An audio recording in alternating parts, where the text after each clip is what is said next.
All right. Oh, the music started right as I started speaking. All right, hello, and welcome back to episode 5 of my Honkai Star Rail Let's Play, my first ever playthrough of Honkai Star Rail. Yeah, thank you for waiting for the new video if you had to wait. Yeah, sorry about... sorry about last week where we lost such a large amount of footage. It's it was seriously laughable. I couldn't believe it. Like, I played all this stuff with Hook and her little gang of mole people. I met up with like the people at the fight club. I even found a little thing to get into the like rock paper scissors fight club, and I fought all not fought all of them, but I rock paper scissored all the little kids, and I won. It was great. So I'm really sad I didn't get that on camera. But yeah, I was thinking of this episode being a little different than the last ones. I'm thinking of not doing the Trailblaze mission today, and instead, for one, I wanted to use my remaining like tickets and jades on Fei Xiao before her banner's gone, because there's only 2 days left, and I'm probably not going to get any more of this stuff after today, so this will probably be my last chance to try to summon her this time around. Hopefully, maybe she'll come back sometime, and then I can get her if I don't get her this time. And then I was also thinking of doing the character trials for the regular banner. I would do, obviously, the character trials for the other like banner characters for the event, but since they're gone in 2 days and I don't have a lot of stuff here, I don't really want to get my hopes up and like just like look at something that I can't get, so I'm just gonna wait till next time, when I do maybe have more time or more materials to try to summon them. So instead I would like to do the character trials for the standard characters, because like, obviously they're the regular ones, so the chances of us getting them are more likely. And then obviously also I'll get, these things which I've noticed are useful. So yeah, and then with whatever remaining time we have left, I was wanting to read some more stuff from the data bank. I was already thinking of doing this, like doing an episode where I do a lot of reading from this, but someone in the comments also suggested it, so I feel like it's probably a good idea, just to get like more of a idea of, the lore and the world, especially like as things go on, and like there's just so much, like obviously we're not going to read everything today, we just can't, but I definitely, for one, would like to read more about the different factions, more about the different eons, and maybe something about the characters we have. I don't know, like yeah, I don't know. We'll just see what we get to. But first I want to do the character trials, because yeah, I feel like that'll be the fun thing, do the fun action stuff first, and then we can wind down at the end with with some reading. So yeah, I think that's what we're gonna do today. And also, before we start that, I just want to say thank you so much for everyone who's been enjoying the series so far. I really didn't think anyone would watch, to be honest. I really didn't think anyone would watch, let alone enjoy it and stuff. So thanks so much for liking it so far, and thanks for the nice comments too. Honkai Star Rail fans are really nice. So yeah, and if what was I gonna say? Yeah, and if you have any more like tips and stuff for me, please leave them in the comments, because they have been so helpful so far. So yeah, anyway, with that, we should definitely go ahead and try some of these character trials. I think I want to start with maybe the characters we've already kind of used before. Like, obviously we did a in-game character trial with Himeko. And then during the, what do you call it, the training thing, I have used her. But everyone else I think is new, so I think we'll start with Himeko and Bronya, and then we're going to make our way down. Yeah. Let's start with Himeko. Start trial. I'm so excited because the last trial we did was the last 5-star trial we did was really fun with Fei Xiao. Wait, actually, before we do Himeko's trial, I think we should do our final wishes on Fei Xiao. I think we should just finish it off. And sorry, I keep calling it wishes. It's Genshin brain. But you know, I think we should do our final summons for Fei Xiao because yeah, I just want to get it out of the way. Yeah, because if we get her, we get her. We don't. It's fine. So let's do the first one. You know, I wish I had more material to warp with. I'm gonna keep saying wish. I really will. But yeah, 4-star something. Oh, I got this guy. He's on the thingy. I thought he looked like a cutie patootie sort of. I don't really know what he's supposed to look like, but you know he kind of is he part of the Fight Club? Just judging by this background. Although, do you know who his face kind of reminds me of? I don't know if anyone's gonna get this reference, but if any of you know like, if any of you know the anime Idolish 7, and the main guy Riku, he kind of looks like Riku a little bit. Not like exactly looks exactly like him, but like he kind of gives like his face kind of gives that vibe. I don't know his personality, but he kind of gives that. But that's cool. Maybe we'll end up doing Luca's character trial and Mose since we have both of them as well. But anyway, let's do our next warp. Come on, Fei Xiao. Let's go, Fei Xiao. Nope. Not this time around. Okay. Got this one. This is our last ticket. We can still use some jades, though. Come on. Please. Nope. Okay. I don't exactly know, like, what, like, my pity's at. Because also, I don't really know how to count that sort of thing. This is what it has looked like so far. Yeah.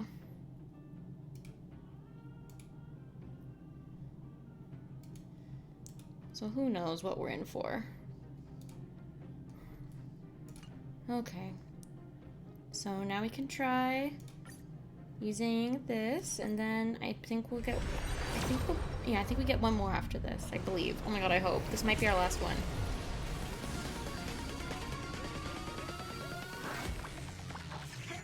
Nope.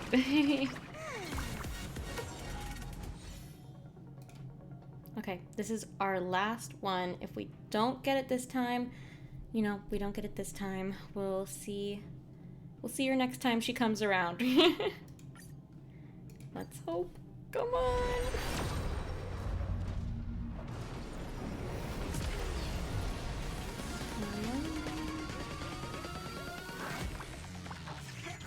No.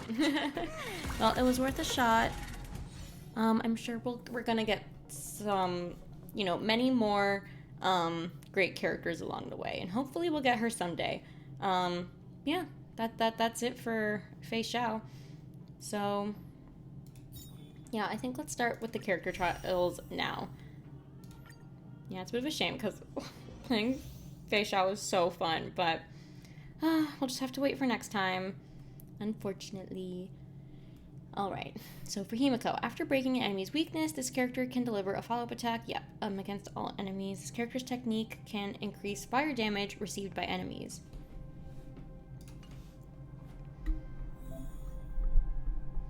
Multiple special destructible items. I didn't read that. Okay. Also, what does her E do? Burn away. Oh! Okay.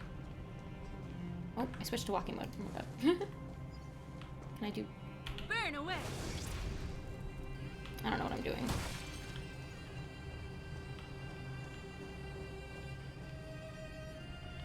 Wait, let me read the ability details again. So, her basic attack deals minor fire damage Her skill deals fire damage to a single enemy and minor fire damage to enemies adjacent to it. Then yeah, her ult, which is crazy from what I remember, deals fire damage to all enemies and regenerates energy if enemies are defeated. Then her talent, yeah, gains charge when enemy's weakness is broken. After an ally performs an attack, if fully charged, immediately performs a follow-up attack. Great. And then her technique creates a special dimension. After entering combat with enemies in the dimension, there's a high chance to increase fire. Oh, so I should use that before entering the attack. So let's see. Burn away. Let's see. Did I do it right? Please let me know if I did that right. You won't get away. Oh, and we have Natasha and Herta here. That's fun. Okay.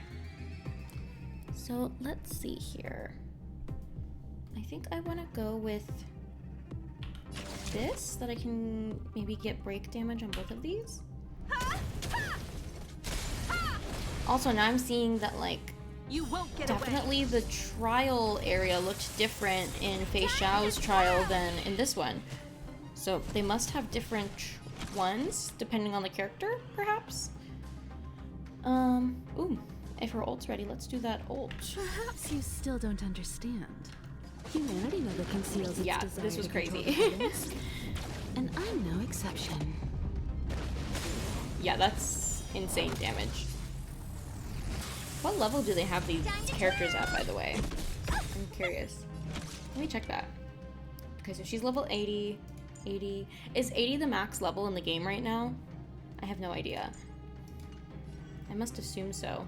Oh yeah, what is Herta again? Ice damage. Okay, that makes sense. Oh, but it's still my turn. It's crazy. Wow, we didn't even have to use the other characters. Himeko did it all by herself. Okay, I think next we'll do Bronya.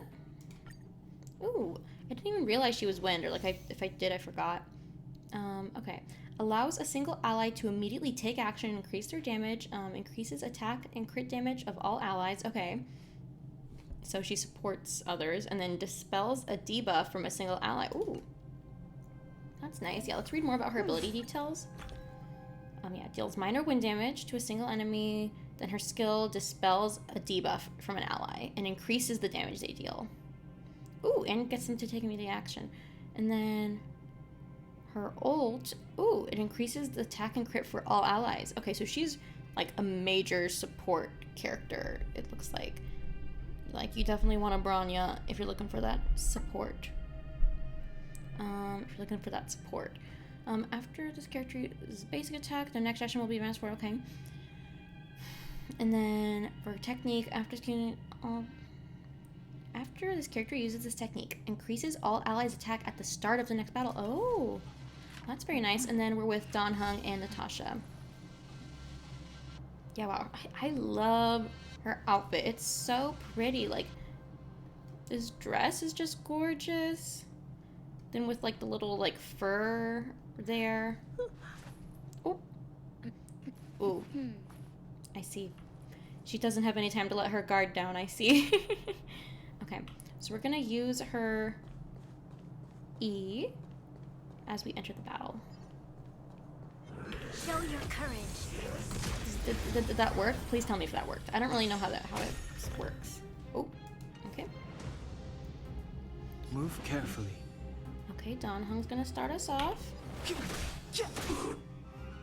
You'll pay for this.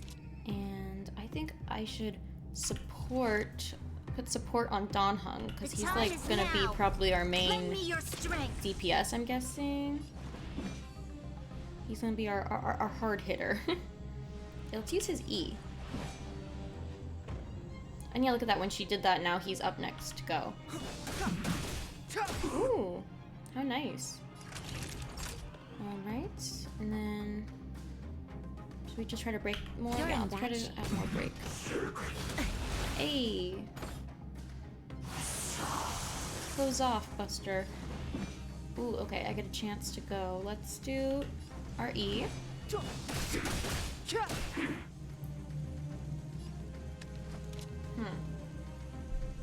Let's... I feel like I want to support Donghung again. Let's... I don't know if this is the right way to use her, but... Lend me your strength. Yeah, please let me know if... Lemon Sea? Never heard of it. If there's like a better way to use her. So now I'm gonna add support to them all. Ooh, look at that. Ooh. To guard and defend. Crush them. Oh my god, how cool. What a cool animation. Okay, yeah, let's do his E. Oh, we're so close to getting that breakdown. Ooh. Now's our shot, Donghung. Revealed in an instant. This sanctuary is but a vision. Yes. We did break. Okay. That'll take more than medicine. And yeah, I guess we should just keep Step aside. damaging him while we get the chance. I'm excited to see what other type of enemies will be in this game. I know we saw a hint of some in the Fei Xiao's character trial. And The time is now. Lend me also, your I strength. wonder how many like planets are there so far in the game. Obviously, I think we're on like what? We're on like the 2.5 update or something right now. So I wonder how many planets and like different places you go have been released during that time, because I really don't know anything. Like no spoilers or anything, but like definitely tell me some of that if you guys Never heard of it. have any info. I'm just curious, like how many more places do I have to go for what's currently available to us? Okay, battle over. Yeah, Bronya's cool.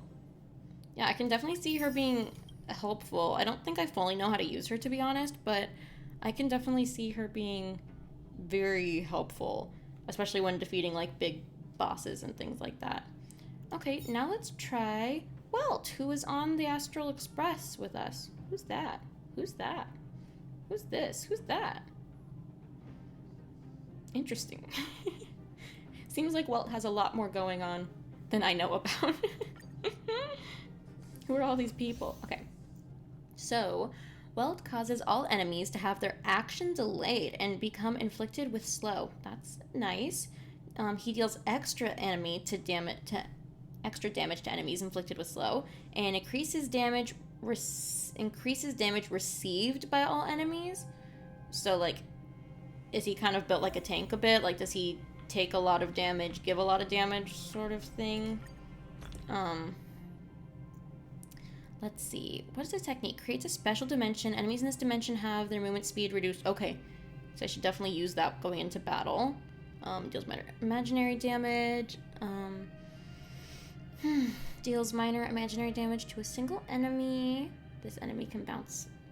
The enemy can bounce 3 times. This attack can bounce 3 times with a chance of slowing hitting the enemy. Of slowing the hit enemy. Oh my god.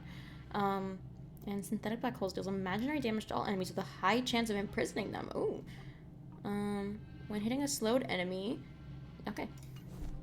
I get it. And then we're with Natasha and Donghung. So let's see how that goes. Okay, let's, ooh. Enemy ahead. Did I do it? I think I did it. So, yeah, we just read this. Yeah, so let's just see. Okay, Move so carefully. did I end up inflicting slow on any of them? I don't know if I did. It would say here if they were inflicted, right? Yeah, I feel like it would say here if they were inflicted with slow. So they don't have it yet. Yeah, let's go with you. Get these little guys out of the way. These enemies are crazy. I've not seen this enemy yet. This one, it looks like a transformer, you know? This is Optimus Prime.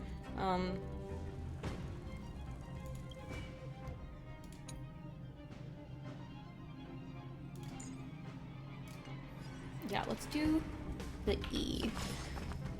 Calm your body and mind. Let's slow. Okay, we slowed him. So now, yeah, okay, we did inflict slow, and yes, it does say here.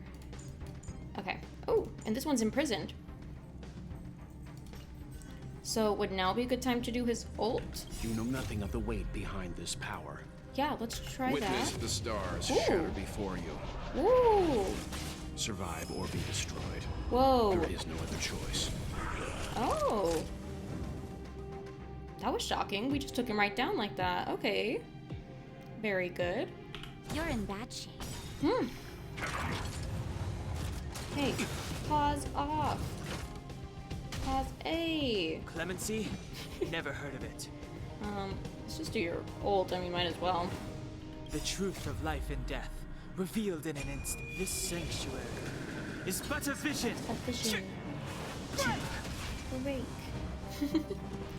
Okay, and then, yeah, I'm just gonna do... Oh, Q. You can still walk away. He's so serious. You don't have to be so serious. You know what? This is a group of serious people, actually.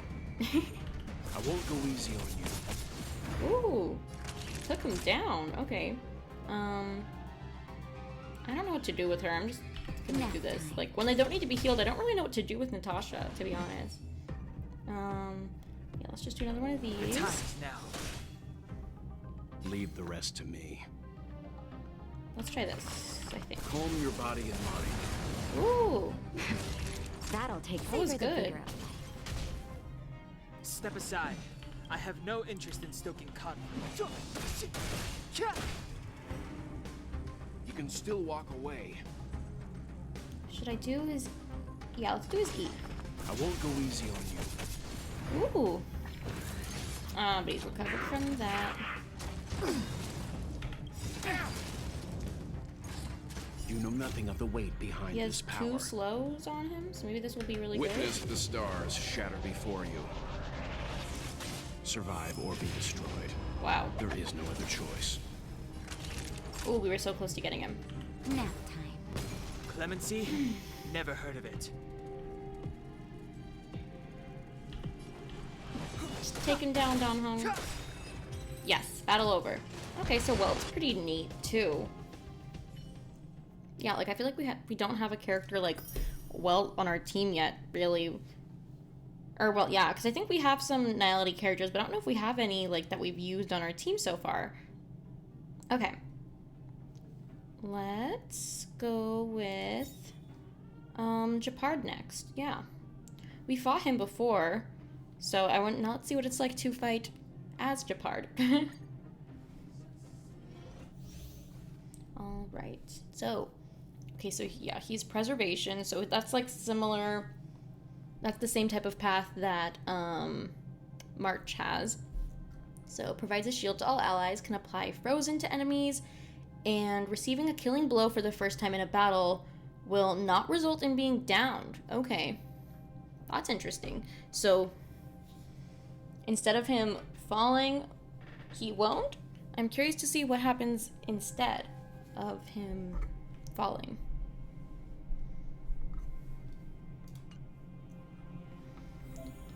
Oh yeah, and let's read the rest of his details. What does this technique do? Okay, yeah, so when instead of being knocked down, he immediately restores HP. This effect can only trigger 1 time per battle. Okay, so you kind of hope it will happen during your time of need. Technique. After this character uses technique, all allies gain a shield at the start of the next battle. Okay. So now question, like when I use his technique for the start of the battle, do I have to do it like really quickly? Like, do I need to do it like when I'm like right next to the enemy, or can I use like a technique like his like now and it'll still be like applying to this upcoming battle? I'm curious. Like, what happens if I use? I'm with you. And then... Okay, we got him just in time. That was scary. So... Deals damage to ceiling, has a chance of freezing, provides a shield. Okay. Okay, so his ult provides shields. Okay. So pretty much only his basic attack and his E skill will, do damage. And his ult is shielding. Good to know. Move carefully. Good to know. What to do first? I mean, yeah, let's I say let's try to take down one of these guys, Danha. Oh yeah, and look we have that shield starting off. Okay. Yeah, let's try your E on the big fella here. Nice. Ooh. And we can add a shield. Ugh. In the name of We have to do it before Arlon gets it. I forgot to say Arlon's here. You've never used Arlon before, too. I'm excited to see that. Years of cold hardens the will. We shall never fall. Ooh. That's kind of epic. Just a little bit epic. Okay, so he's, what is this called? What do you ever call this power? I forgot. Electric? Electricity power? Sparky? Yeah, let's do some single target damage on the big boss. Ooh, we crit. Okay. Is that all you got? And... Let me pay you back. Ooh. Tenfold! Ooh! That was pretty cool. Step aside. I have no interest in stoking conflict. No. Donhunk would never.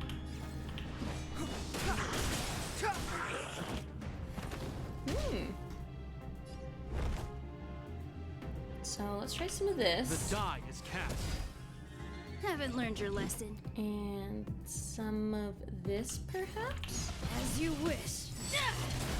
And then... The truth of life and death, let's try revealed in an Donha. instant. This sanctuary is but a vision. Ooh! We crit for that. Total damage. Yeah, let's do this to regain some skill points real quick. And here he is, back again. They never stay down long enough, you know?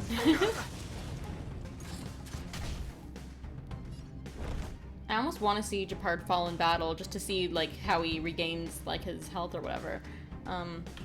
Anyway, yeah, let's do this. Nice, Clemency? nice. Never heard of it. And let's do The this. time is now. Fight to win. And let's do your E. Be silent. Ooh.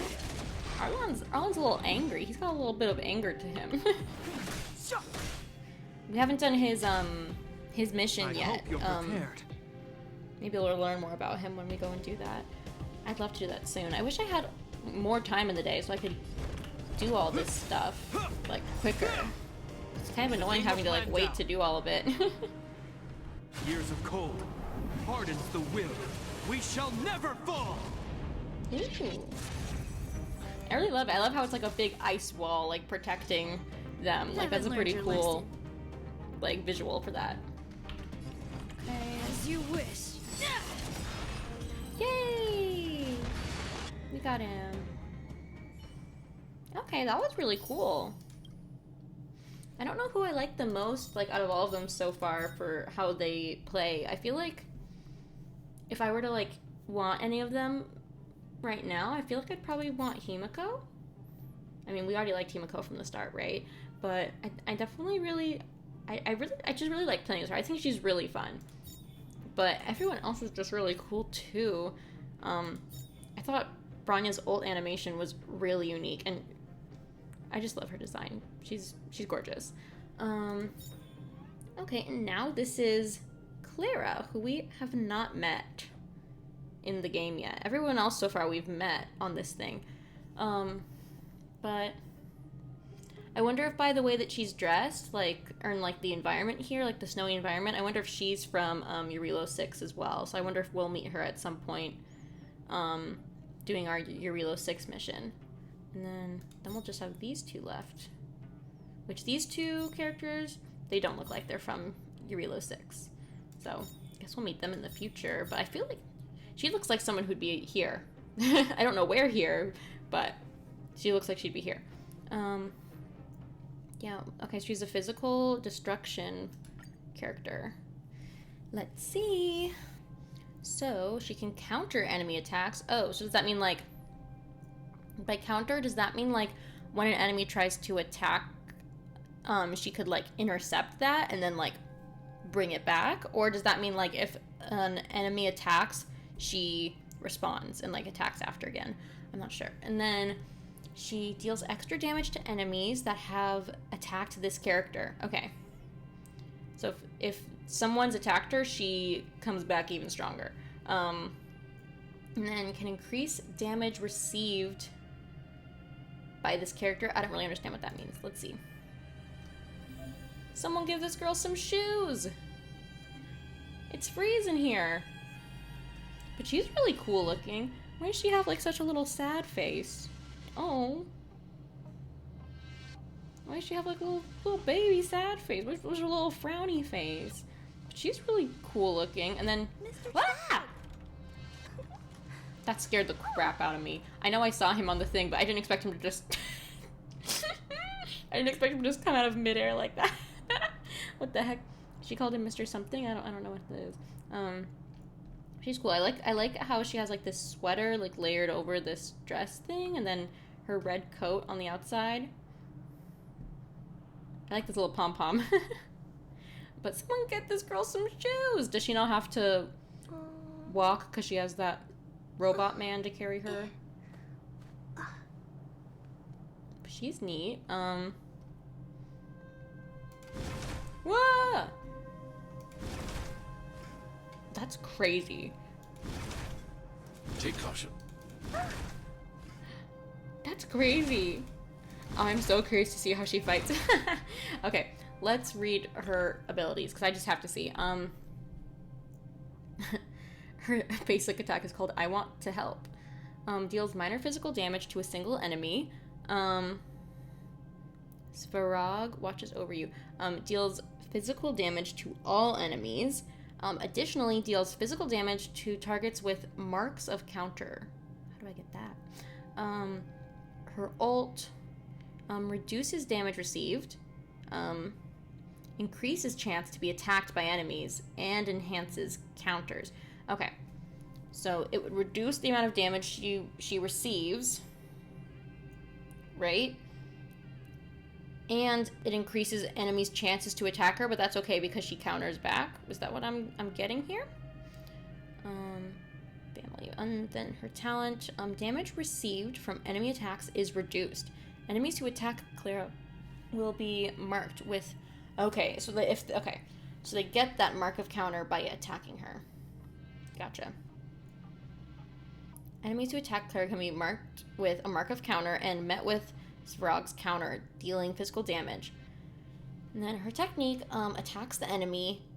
After entering battle, this character's chance of being attacked by enemies increases. Okay. What an interesting character. We definitely haven't met anyone like her before. Ooh, and who's this?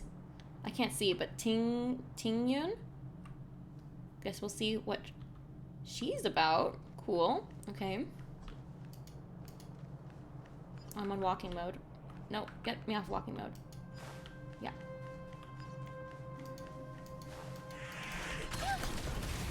Ooh! Blasted him. Okay.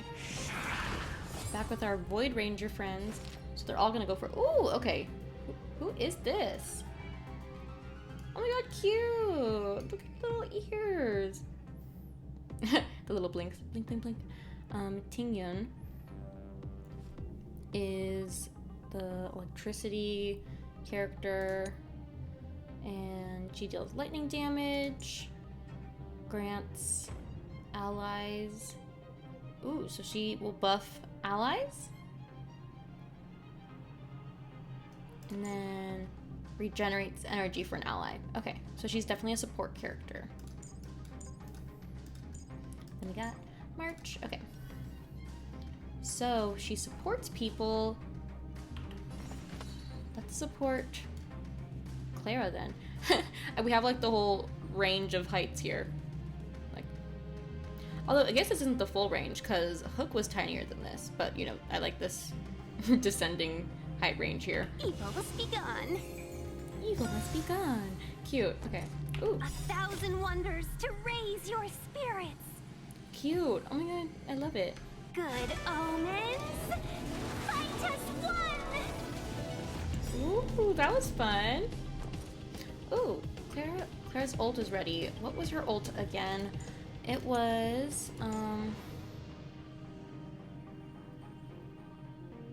okay. So it seems like the goal with Clara's character is to be attacked, so I feel like we want to use this. I want to protect everyone too. Oh, but she has a cute voice. Okay, Oh, cute! Wait, that's really cute. Okay, so now that'll cause people to attack her more. I should probably just have March apply another defense to her, right? Like, I feel like we should all just support her. Especially because everyone's gonna be attacking her. Ooh, okay, so he protects that. Whoa! Look at that! Oh my god! Stay back, Clara. Whoa! She's an interesting character. We really have nothing like her. You can't run. Target threat index lowered. Whoa, that was cool. I've never seen anything like that before. Whoa. Okay, yeah, let's do this, I guess? Annihilation. Whoa! Oh my god. Are you alright? I'm okay. I'm okay! That was adorable. Protect everyone too. I like her. She's really fun. I really like in turn-based combat games using like a character who like counters enemy attacks. That's really fun. I kind of want to just use her support again on her. All the best. This is a fun team. I like the this. worst luck running into me. Yeah, like I just kind of want to keep putting my support Right onto there while I Clara. give you a present.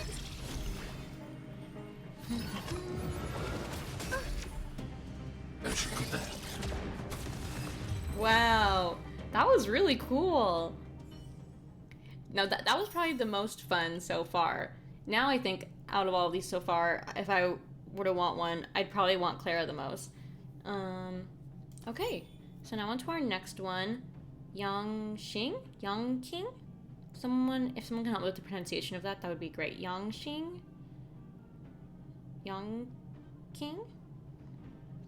I can't tell right now if this is a girl or a boy. Okay, this looks like a boy. I feel like this is how they design boys.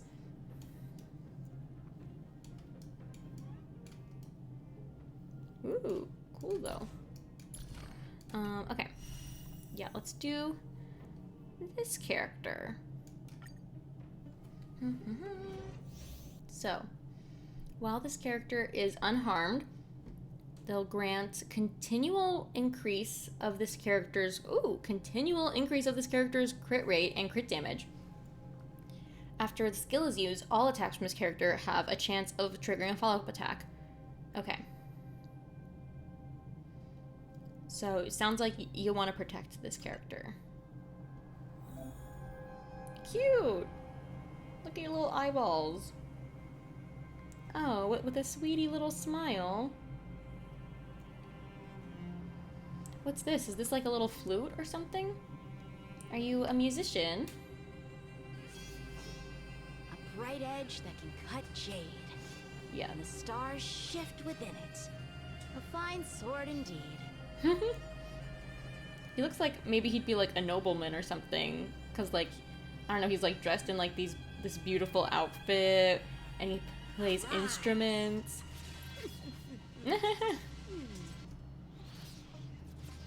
Ow. What in the world? That's funny. And okay, and then we have March 7th and Tingyun again for this. Let's see what these are. So, basic attack deals minor ice damage to a single enemy. Skill, I think they said after you use your skill, something increases. I don't remember what it was. Deals ice damage to a single enemy and activates Soul Steel Sync. And then ult increases Yanqing's crit rate. Yanqing, I don't know.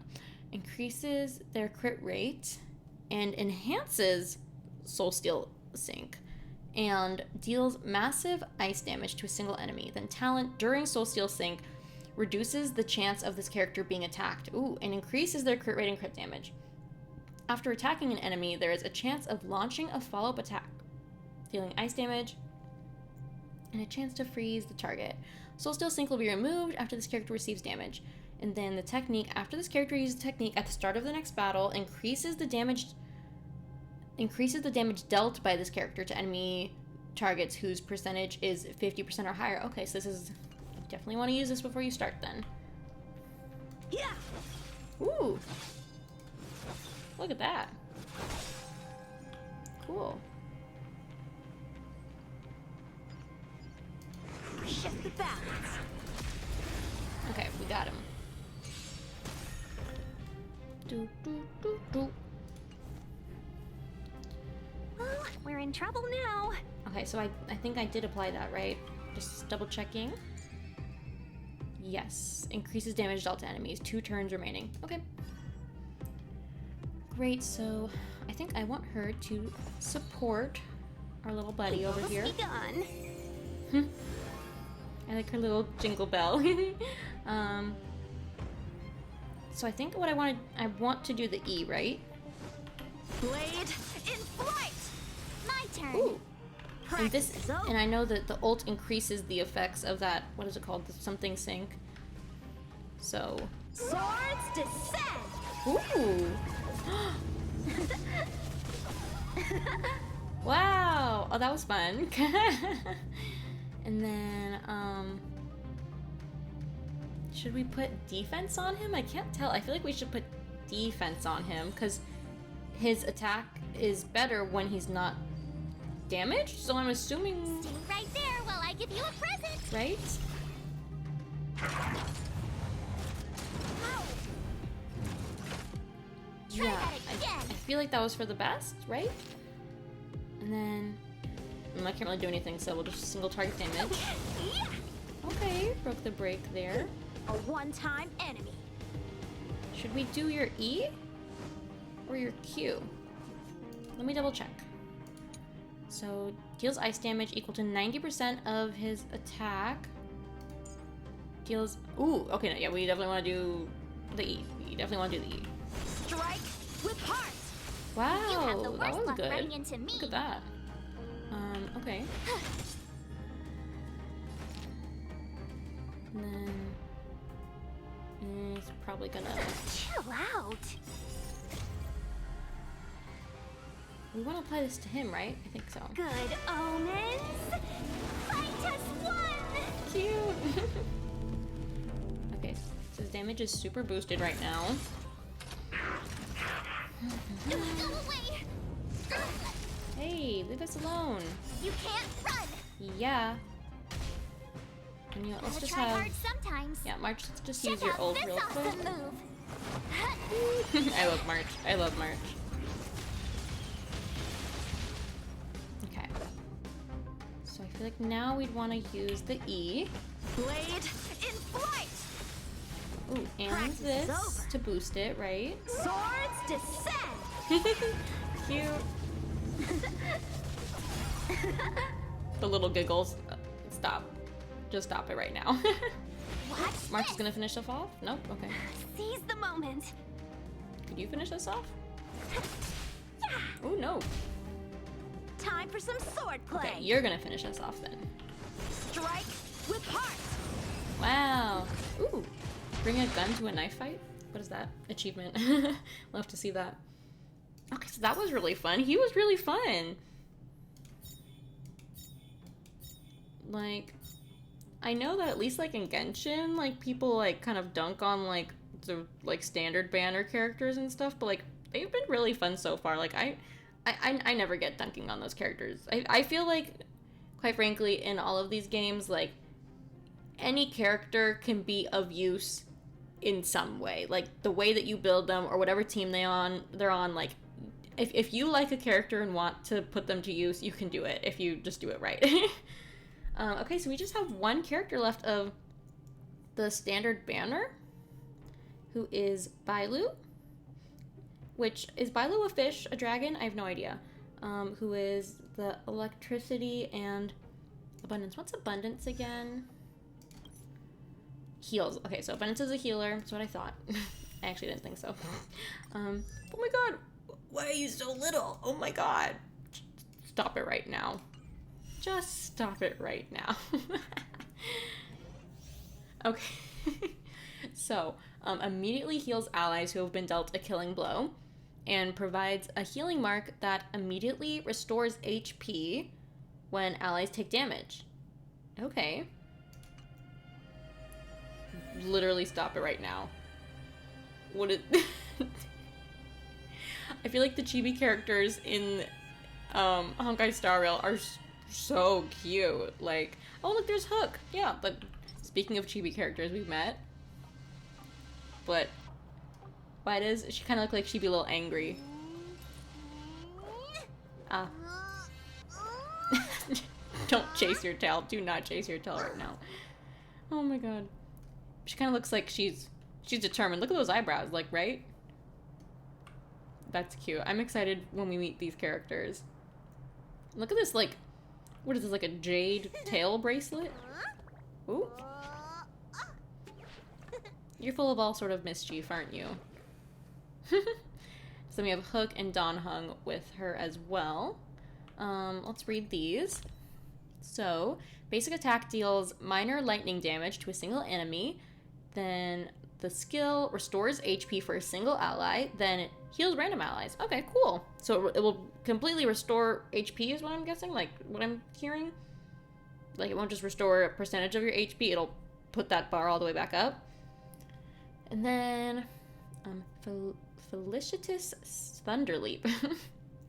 This ult restores HP for all allies and grants them invigoration or prolongs the duration of invigoration. What is invigoration? When an ally with invigoration is attacked, it restores HP for the ally. Okay, so invigoration restores HP whenever that ally is attacked. When an ally suffers a killing blow, Bailu immediately restores their HP. This effect can only trigger one time per battle, so she can only save one person one time. After this character uses technique at the start of the next battle, all allies are granted invigoration. Oh, okay, cool. Well, that's good. So far, I haven't even played her yet, but she seems really fun. Like, definitely someone I might want to get on my team. Okay.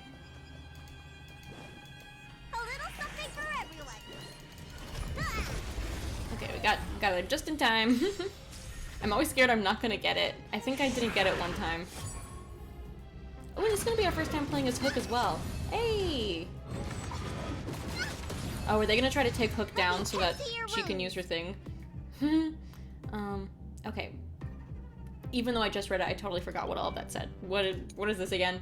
Deals lightning damage, then heals an ally. Okay, so heals an ally for 10.9% of Bailu's max HP plus 20, and then also heals random allies. HP restored from the next healing is reduced by 50%. Okay. Oh, look at Hook. Okay. Deals fire damage equal to 90% of Hook's attack. And deals fire damage equal to 20% chance to inflict burn. And the ult deals fire damage equal to... Whoa! Okay. Okay. So, I think... Gosh, what should we do? I don't really know what to do. Should I heal Hook? Probably, right? Yeah. Stop, that's adorable. Ooh, and her ult's ready, but no one needs heal right now, so we'll just wait. Let's try your E on this.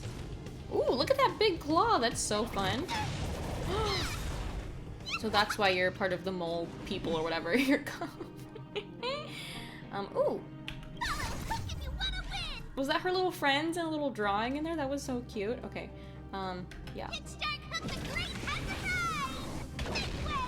Oh my god. Oh, that was the best. That just filled me with joy. I'm just completely filled to the brim with joy. Yeah, let's just take out this guy. One down, 3 to go.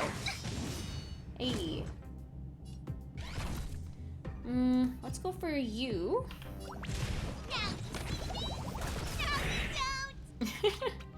Stop. She's too cute. Oh, her little bag, I didn't even notice, was really cute. People are trying to take down our girl.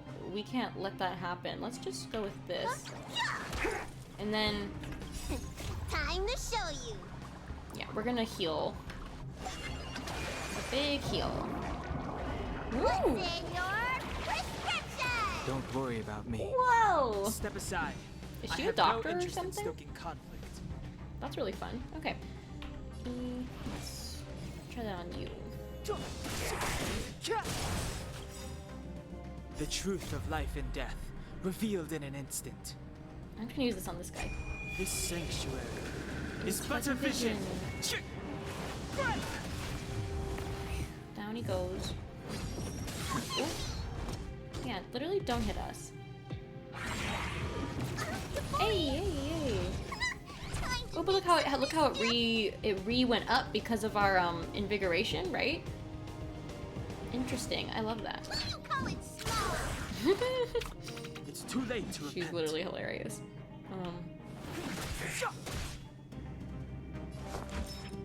Look, listen, feel, kick! Ah, I thought we could take him down. Clemency? There he goes. Never heard of it. Okay, let's just do this.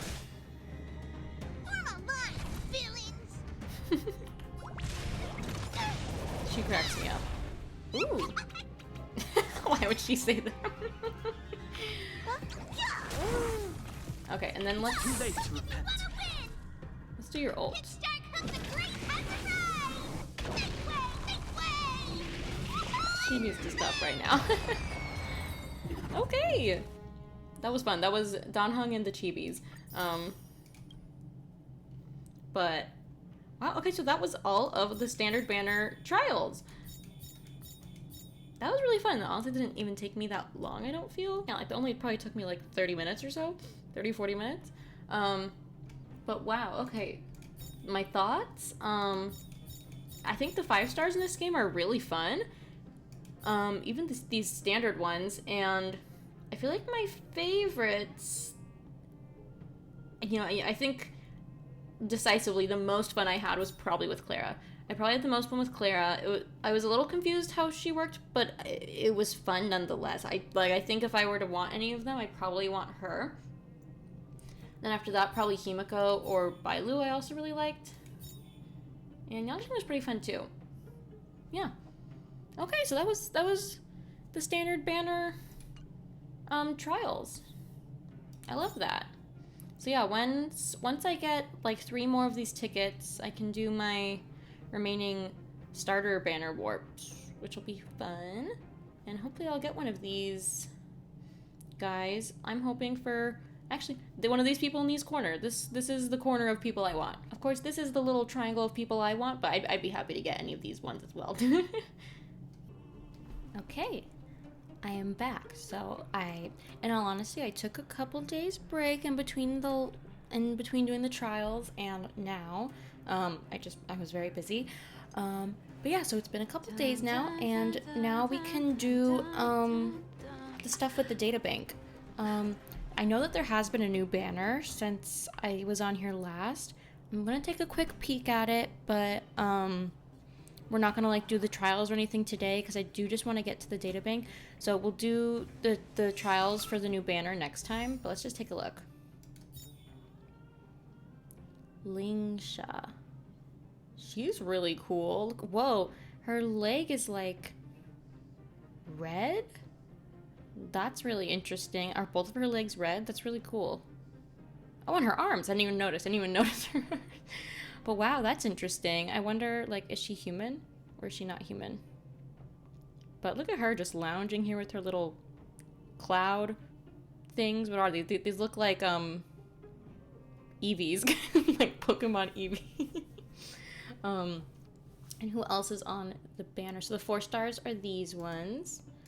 We have Natasha, and then these people. Cool. Okay, and then what's the other banner? Topaz and Numbi? Is that Noombi or Numbi? So these are both 5 stars. Are either of these characters new? Like, are these new to the game characters? They're really cool. I mean, so yeah, I have 19 days left to try to summon these people. So yeah, I'll do the character trial next time, and we'll take a look at all that. And then what's this? So that's her light cone. Neat. And then that's her light cone. Okay. Whoa, what the heck is that? Whoa. Okay. Let's I want to head over to the Astral Express to go to the databank. I know that I can get to the databank just from my menu, but I'd rather go this way. How do I get... Can I teleport here, right? Teleport. Okay. So you can teleport to Pom Pom. Although, no. I know I have a quest with Pom Pom. I hope this doesn't activate it. Okay, it doesn't. Okay. Let's head to... Oh. It will activate the quest. Uh-oh. Oh. Oh, Pom Pom's so cute. Tickets, please. Oh, Lessels. You're not the same person Pom Pom first met. What happened to you? The only thing that's changed is your opinion of me.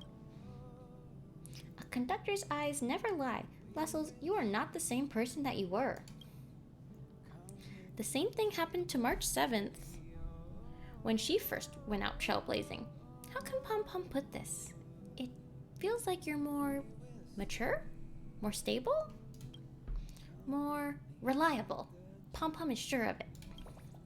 Oh, look at that little heart. Pom Pom's got some small rewards for your growth. Skip the formalities, take it all. Oh, have I leveled up my trailblaze amount to a different amount? Pom Pom will keep an eye on your progress and keep preparing some small rewards for you. As for what those will be, you'll find out soon enough. Ooh, the conductor's rewards. Yay! Next, what's my trailblaze level now? I'm level 12. Yeah, anything else, Pom Pom? Oh, sounds nice. If only Pom Pom could go out on expeditions with you. That'd be fun.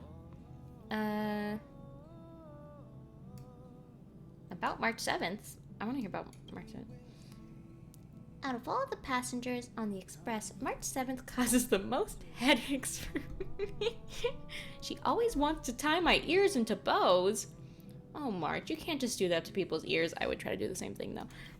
So whenever I see March with her camera in hand, Pom Pom will find an excuse to do something else. Pom Pom's always really busy, after all. Cool, and then... Oh, sounds nice. How's my trailblaze level?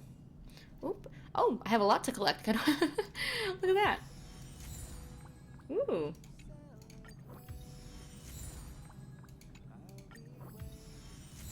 Oh, we got some standard tickets.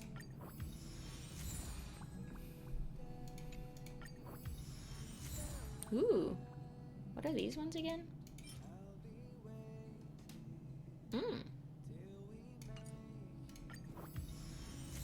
Cool. And how far does this go? Does this go up to like...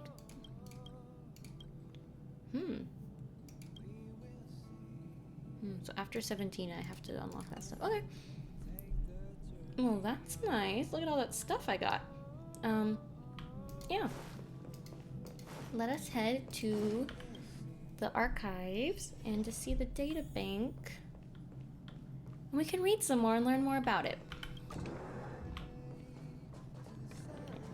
Whoa. The door closes behind you is really cool. Okay. Data bank. Alright. So, what do I want to do first? I kind of want to read more about the different eons. I don't fully remember which ones we've read and which ones we haven't, so I'm just going to go down the list, and then when I see ones that I don't know, I'm going to read it. So we did Akivili. Yeah. And then Nanook. Did I do this one? I really can't remember which ones I did. I think I might have just done Akivili and Fuli. I don't think I did any of the other ones. So we'll do Nanook, the Destruction. If the increase of entropy is a fundamental law of the universe, then the heat death would be the inescapable destiny of the material world.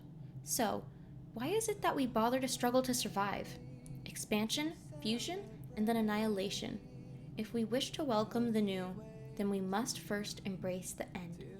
From a scientist just before pressing the button for nuclear detonation, 2152 AE. I don't remember what AE stands for. Did they tell us that? AE? After what? Anyway, this is for Nanook. The birth of the universe is a mistake. If civilization is a cancer emerging quietly from the boundless stars, then war is the only common language known to all intelligent life.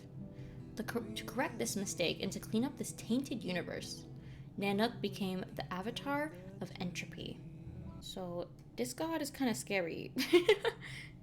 I guess it is under the destruction path. Aren't we under the destruction path? Interesting. Lan, the hunt. With no... And also, wait, sorry. Thinking about it more, it's interesting that they call civilization a cancer when I feel like the name cancer has been used a lot in this thing so far. Like, the Stellaron is called the cancer of all worlds. I would freaking love to watch like a lore video, like a beginner's lore video to this story. If anyone has any like suggestions for like maybe interesting non-spoilery, okay, just gonna emphasize that non-spoiler lore videos, I would love to hear some suggestions. Anyway, so now Lan the Hunt. With no end to hate and no boundaries to war, how much concern do you shoulder? With determined eyes and the arrow drawn, the rainbow arbiter needs to turn back hither. World history as a mirror, Xianzhou? I don't know how to pronounce that very well. The cruising Eon, known as the Rainbow Arbiter, roams endlessly between worlds to eradicate the undead scourges that once ravaged their homeworld. Endlessly between worlds to eradicate the undead scourges that were their home. Lan's hunt, ever heedless of cost, often blurs the line between salvation and ruin. And question, guys, are these all the different eons that there are? Does that make there 1, 2, 3, 4, 5, 6, 7, 8, 9, 10, 11, 12, 13, 14, 15? 15. I wonder if we ever might get to meet any of these eons, if they still exist. I mean, I think we do, because we spoke to Fuli, didn't we? We spoke to Fuli in the simulated thing, but does that not count because it's just a simulated universe? I don't know. Everything about this is kind of trippy to me. I'm sure as I continue to go through the story and the worlds, everything will start to feel and become more concrete.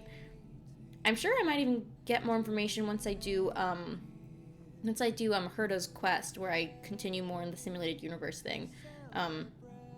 Yeah, I bet we'll talk to more people or something, or at least learn more stuff. Okay, so now we're on to news, the erudition.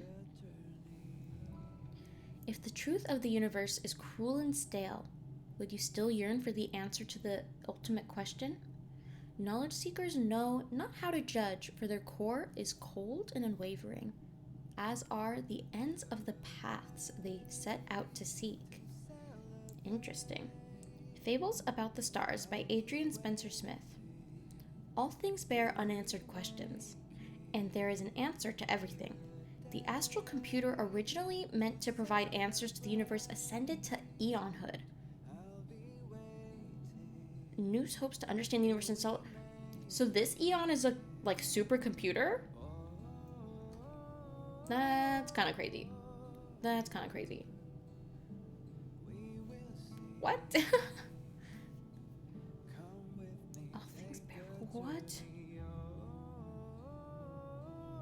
So this one is a computer, and I just realized that the things at the bottom are related entries. Okay. So like this one, this faction is probably, these factions follow this god. Interesting. That's very cool. How do you say this name? I'm gonna take some guesses. Tell me if I'm close. Shipe. Shipe. Zippy. Zipe? I don't know. These are hard. But it's the Harmony. Is Harmony the path where like most of the characters are healers? I need to double check that. The world is in harmony, and the stars shine bright. Praise the Lord. All are connected, and the wind of blessing breathes across the lands. Odes of Harmony 1. A plural eon from multiple harmonious worlds. The glorious Shipe of thousand faces is chanting songs of joy and happiness. To battle the brutality of the laws of the universe, intelligent life forms must discard their cowardly selfishness and the difference between individuals, fusing into one singular melody, to have the strong help the weak, and to protect life with death. Ooh, to protect life with death. At first I was like, oh, this seems like a kind god, and I'm like, well, interesting. A plural eon. I wonder how that works. A plural eon. If you could see my face right now, my face is just like the definition of, huh? What? Oh, I love the lore in this game, but I'm still so confused by it. It's gonna take a long time. And yeah, definitely probably some outside sources like explaining things back to me, because I'm definitely like someone who I don't fully like I don't have great reading comprehension skills is what I'll say. Like I'm reading it and like I understand the words, but it's like I don't fully understand like what it means like in the grand scheme of things. But, you know, just having read the words is going to help things be more familiar as I go on. So I think it's important to read this, because if I don't read it, like when I see these words out and about, I'm not going to have any reference. But when I see them, I'll be able to be like, oh, I read about that before, blah, blah, blah. Okay. So is this IX or X or what Roman numeral is that? I don't know what Roman numeral IX is. I don't know Roman numerals. But something, the nihility. You may gaze deep into the vast grandeur of the stars, but do not glance at the abyss of the void, for it holds nothing except for the ability to make mortals lose all reason and thought. Morang, Doctor of Chaos. The existence of nihility is a mystery itself, their form, enshrouded by layers of mist. IEX doesn't interact with other eons. They believe that the ultimate fate of the multiverse is nothingness, and therefore worthless. So this eon just very clearly just fully encapsulates everything that nihility is. This is just nihility godly form. Klepoth, did we read about this? Because I know we spoke about this in Herta's quest, or not quest, but you know, when we had to go into the simulated universe. Let's see, I'll start reading, and if it looks familiar, then I'll stop. Klepoth the Preservation. The philosopher gazes upon the stars, trying to find the ultimate goal of civilization. Build a wall. A majestic voice echoed in its head. Build a wall. Fables About the Stars by Adrian Spencer Smith. And Adrian Spencer Smith, by the way, seems like a very successful writer or something, because there's a lot of quotes from him. The builder of the celestial comet wall, the subspace crystalline barrier, and the great attractor base. The great attractor base. Followers call them the Amber Lord, which we heard about this on Eurilo 6, because the architects follow this god, right? Yeah, the architects. One of they call him the Amber Lord, and one of the oldest and most tenacious eons, having survived the Dusk Wars. I haven't heard about the Dusk Wars yet. What are the Dusk Wars? Aware of the imminence of their mortal enemies devouring, the Amber Lord forged a powerful, light-years-long seal that would isolate and protect the living worlds. Yeah, because didn't, they do that sort of for Yarilo 6, so they have done this for other worlds too? Interesting. Very interesting. But I definitely want to hear more about the Dusk Wars, you know? Okay, so now, Yaoshi, the Abundance. The flowers share their petals without care, waiting for their inevitable withering destiny. The birds fly high in song, moving toward their inevitable crash and death. The streams flow rapidly with life in a direction where they inevitably run dry. Why must all things come to an end? There must be a miracle somewhere in the universe that can cure the disease known as finality. Life is too short, by Anonymous. Ask with sentiment, and you shall receive. Yaoshi is the nurturer of the people, the god of peace. Their presence ensures the existence of life. Yaoshi is an eon who answers all prayers and cannot bear to see the deaths and pains of illness. Okay, so this is like a very good, kind god, it seems. Yaoshi, the Abundance. Interesting. Abundance isn't one of the typical paths that we've seen for characters yet, is it? I don't feel like that sounds familiar. So not all of these follow like the same paths that like we see, right? Or no, Abundance is the healer. That makes sense now that Abundance is the one who is the god of peace.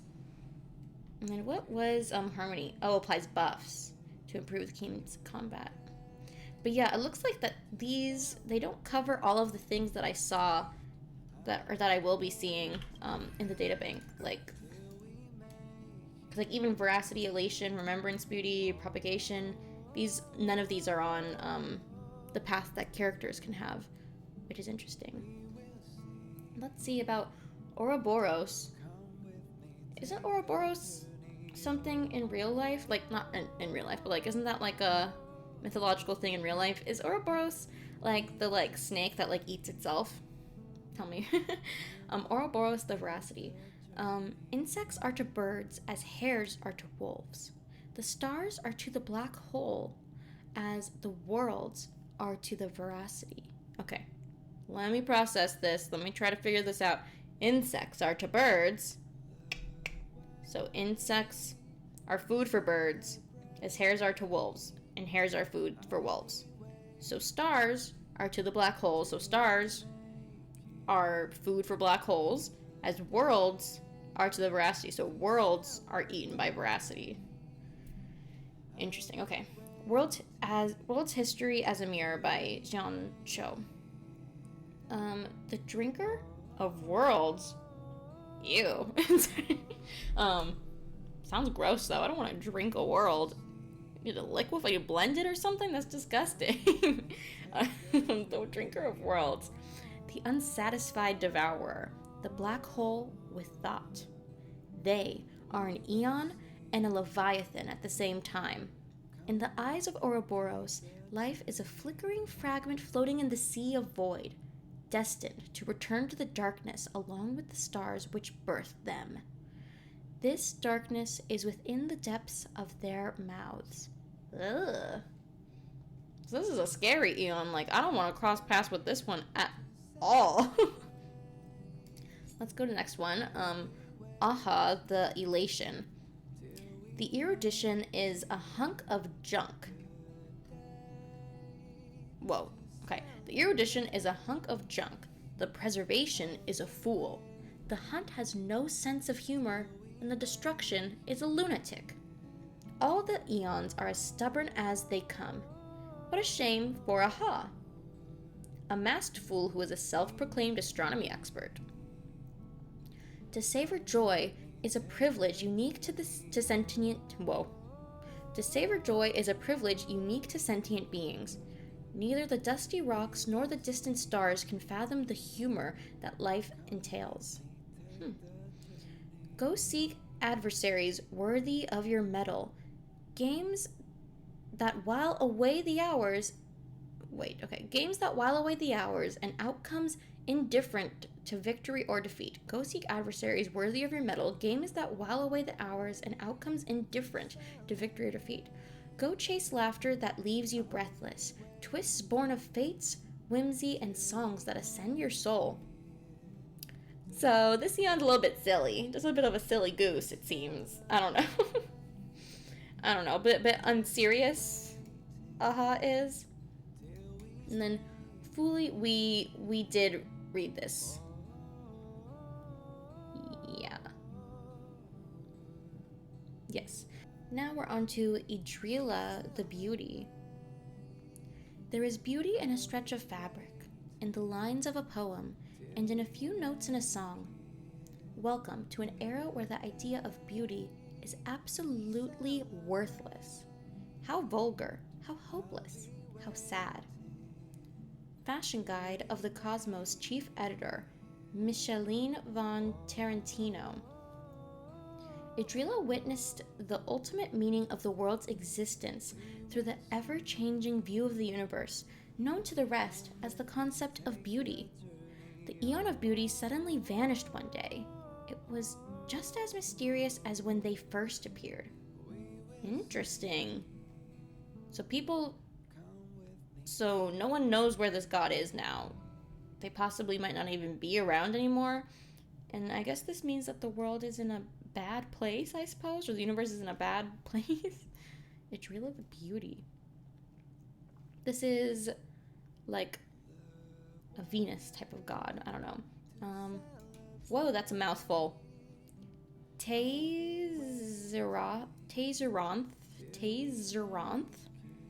Let's go with that. Tazeranth, the propagation. Hurry and shut your doors and windows if shadows appear at the noontime horizon, for that is no early dusk, but the hungering swarm. Ooh. Feels About the Star by Adrian Spencer Smith. Tazeranth, also known as the Imperator. Imperator. Okay, let's speak. Tazeranth, also known as the Imperator Insectorum, the Sand King, and the creator of the Swarm Disaster. As the last member of the Coleoptera, that rules the land, their path was ignited out of a desire born from loneliness. Tazeranth metamorphosized into a self-duplicating horror, a torrent of infinite propagation. Tazeranths fluttered across the worlds until their advances were halted by fate in some way. Interesting. So this Eon is like a swarm of something. Like, it's kind of ominous a little bit. I wonder what type of place an Eon like this comes from. Do any of these Eons come from a place, I guess? Or are they just poofed into existence when the idea of them comes to fruition? I really am so interested to learn more about literally all of this. Okay, we're on the last two now. Mythos? The Enigmata. To stop questioning is to ask pouring rain to relinquish its faith in the glittering stars. Ooh. To stop questioning is to ask pouring rain to relinquish its faith in the glittering stars. Open yourself to the roaring river of metaphors, and you will find truth awaits. Hiding at the end of the night sky in the swirling rosy storm of a bygone age. It is a fallacy that all things can be experienced and recognized. The living seek to produce prophecies of the unknown based on their limited grasp of order, but little do they know that the universe has no end and that the truth is but a fevered dream. To prevent the certainty that erudition brought about from destroying the possibilities championed by Mythos conjured the fog of thought and the rain of sensation to reveal to the mortals The inexplicable truths through the four agents, Morph, Screen, Riddle, and Mirage. So this is a very, what do you call it? Like, symbolical, if that's a word, type of Eon. Like, he's very, based on, like, metaphor and analogy sort of thing. I guess that's what makes it enigmatic. And the last one, the Equilibrium. I don't know how to say that. That's interesting that their name is very equalizing. I stole away the golden weights and felt proud of the ripples stirred up. The eons always sees right through my tricks, and the stars reset the balance to zero. Fables About the Stars by Adrian Spencer Smith. The chain of karma that mortals obsess over is nothing but a rough approximation of the complicated topology behind all things. Who discovered their will into the web of logic behind the universe's movement, maintaining the balance and stability of all things in perpetuity? Adventurous mortals tirelessly seek out flaws in the system, believing their intellect to be superior to that of the Eon. However, little could they imagine that they have already been reduced to strings inside a surveillance system, unable to escape the meticulous network woven by who? What? However they can imagine it. So, who is about balance? And is it possible maybe about, like, control, too? In the way that he seems to feel like finding flaws is pointless because he has everything perfect and, like, he can, like, control things? I don't know. But wow, these are so interesting. I really hope we get to, like, meet these gods in some way. Also, some of them sound very scary to me, but I also kind of hope we get to, like, meet the Eons, you know? Or, I don't know, in some way. That'd be very interesting. Like, some of them I don't even know if they can have a physical form. But, wow. Okay, so the Eons was really interesting. I kind of want to learn more about, factions? Because we only read a couple last time, right? I think we read, Astral Express, Stellaron Hunters, The Nameless. Did we read anything else? I feel like this is all we read. So, yeah, we're gonna try to read as many of these as we can. I don't know if we'll get to all of them. Ooh, these ones are locked. I wonder if these are locked because they haven't been revealed yet, like, to all players, or if I need to go through more of the story to get to these. Because I have to imagine maybe not all of these, and maybe even not all of the Eons were, like, here when the game started. I don't know. Let's start with this one. So this is Xiansho Alliance, The Hunt, and they're related to, Stellaron, Cancer of All Worlds, Denizens of Abundance, and Yaoshi the Abundance. Related entries, Lan the Hunt. So they must follow Lan, but I'm interested to see how it's related to Abundance, you know? Let's see. Fight together against countless enemies, be together through endless turmoil. Of the 1,000 lifespans encountered, I take but one sip and leave the rest of it to its fate. World's History as a Mirror, Xianzhou. It's an ancient era of legends. Multiple Xianzhou ships were tasked with voyaging across the stars to search for the miracle medicine of immortality. The endless voyage took its toll on Xianzhou, wearing away its conviction and shaping over the long years until their eventual encounter with Yaoshi, the Abundance Eon. However, all that the fruit of immortality brought upon them were sorrows, poverty, endless war, and death. It wasn't until Lan, the Eon of the Hunt, returned from the abyss, Using gravity as bowstring and stars as arrows, Lan shattered the ambrosial arbor and put the wickedness of the abundance to an end. Ooh. So the hunt and the abundance are like at odds with each other, I guess, or at least this alliance faction under the hunt. After Xianzhou returned to the righteous path, it formed an alliance under the guidance of the hunt and formed a powerful army known as the Cloud Knights. The alliance's goals were to patrol the world and eradicate all abominations of abundance and put an end to the corruption of the undead.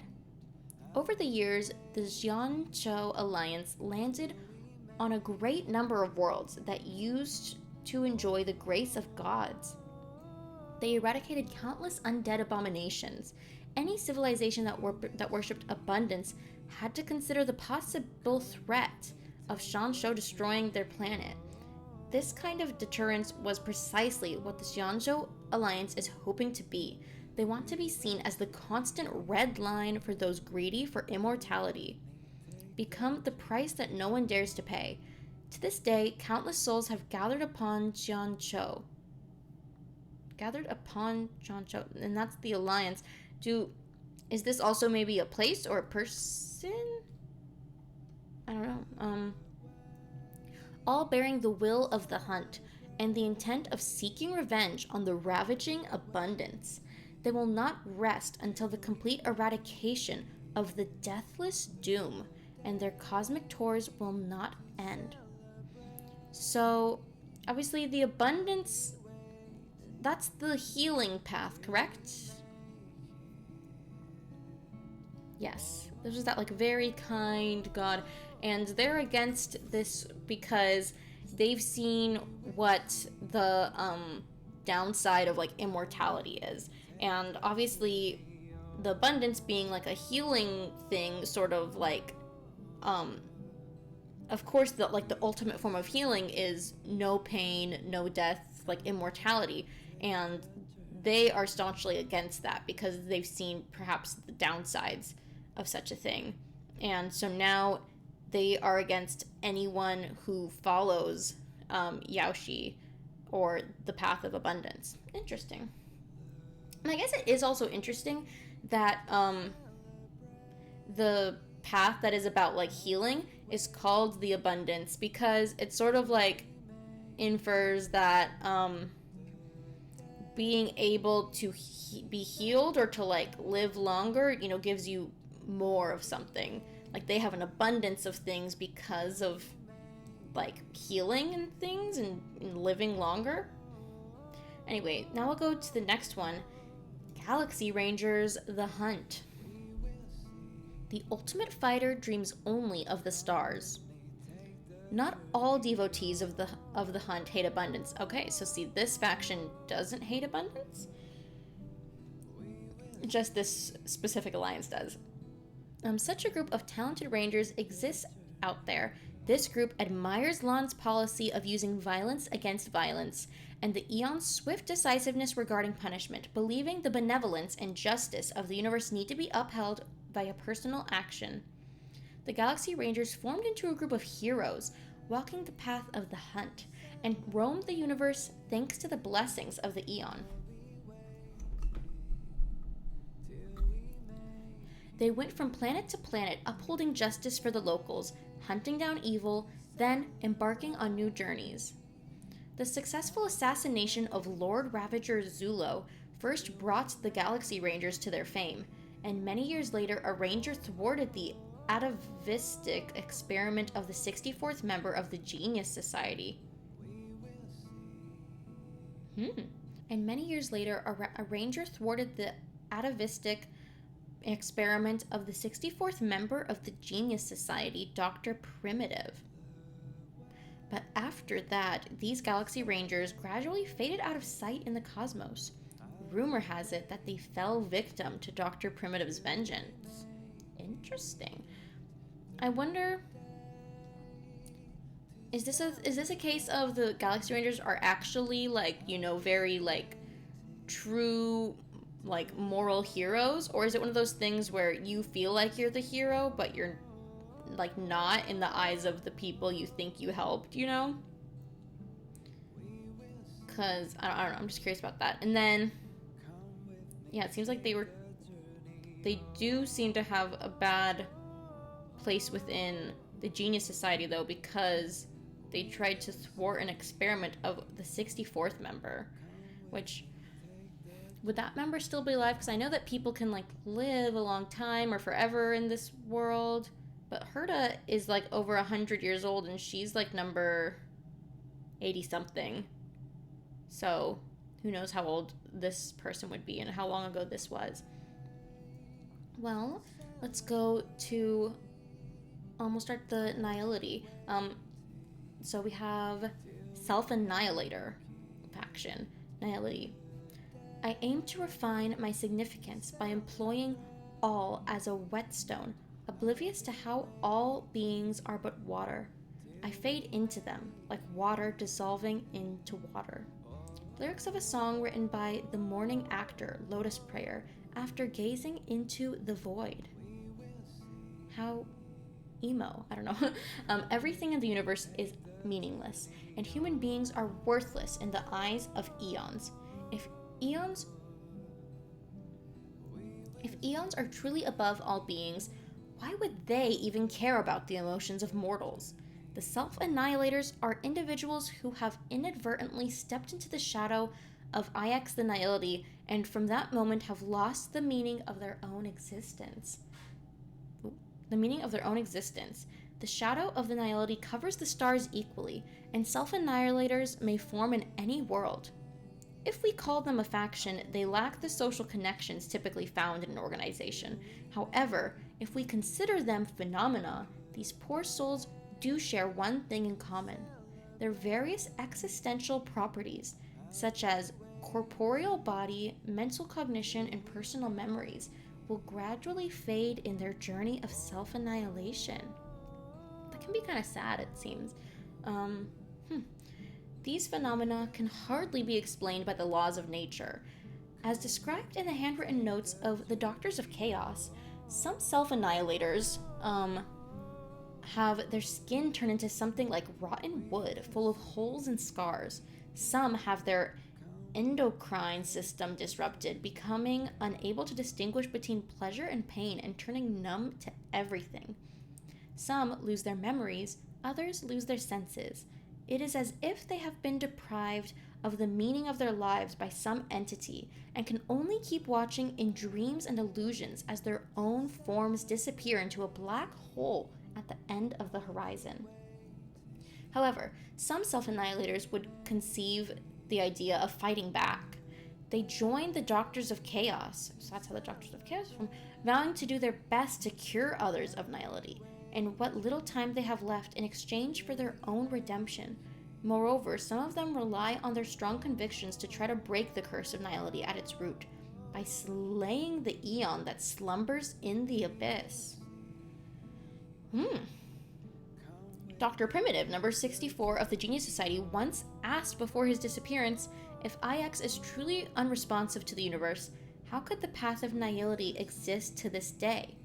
Perhaps, as the self-annihilators aimlessly traverse the cosmos, they are also casting the shadow of the eon around the universe. As for the few who can single-handedly withstand the encroachment of nihility on their existences, their journey of self-annihilation is drawn out to infinity, and the road they walk is like a shadow of IX cast in the world. Wow. So, they're kind of a depressing faction, if you can even call it that.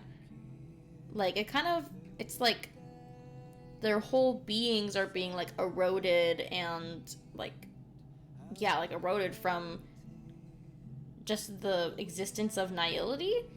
And it's interesting that some of them were like, no, I don't want to do this anymore, and joined the Doctors of Chaos, who are trying to, I guess, heal self-annihilators,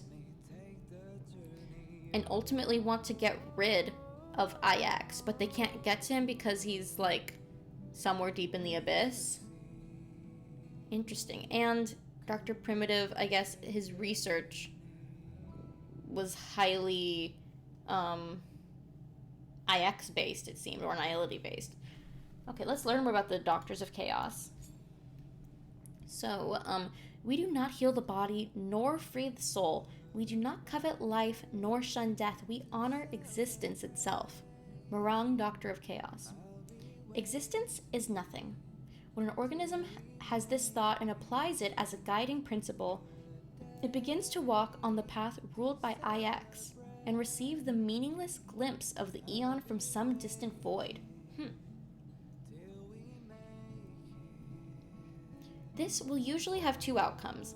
One, the organism will devolve and become truly nothing, which I guess is like a self-annihilator path.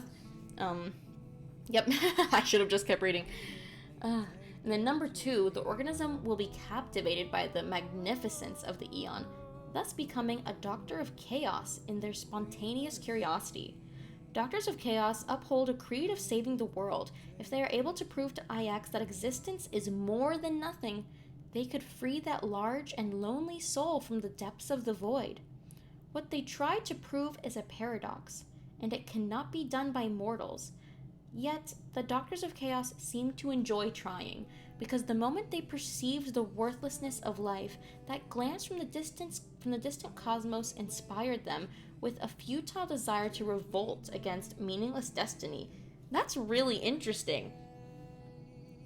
So, their goal is kind of, they've seen existence is nothing. The life is meaningless, blah, blah, blah. And what they want is to sort of prove that, I guess they kind of want to prove that it's not, even though they think that it is. And I guess they're hoping that by doing that, that'll bring out IX, I suppose? Oh, interesting. Device IX. Oh, is this the project that... Dr. Primitive? Device IX is real. Go find it. There lies all of Dr. Primitive's secrets. Some drunken Galaxy Ranger. Okay. And the Galaxy Rangers were the ones who were messing with Dr. Primitive's thingamabob, his project.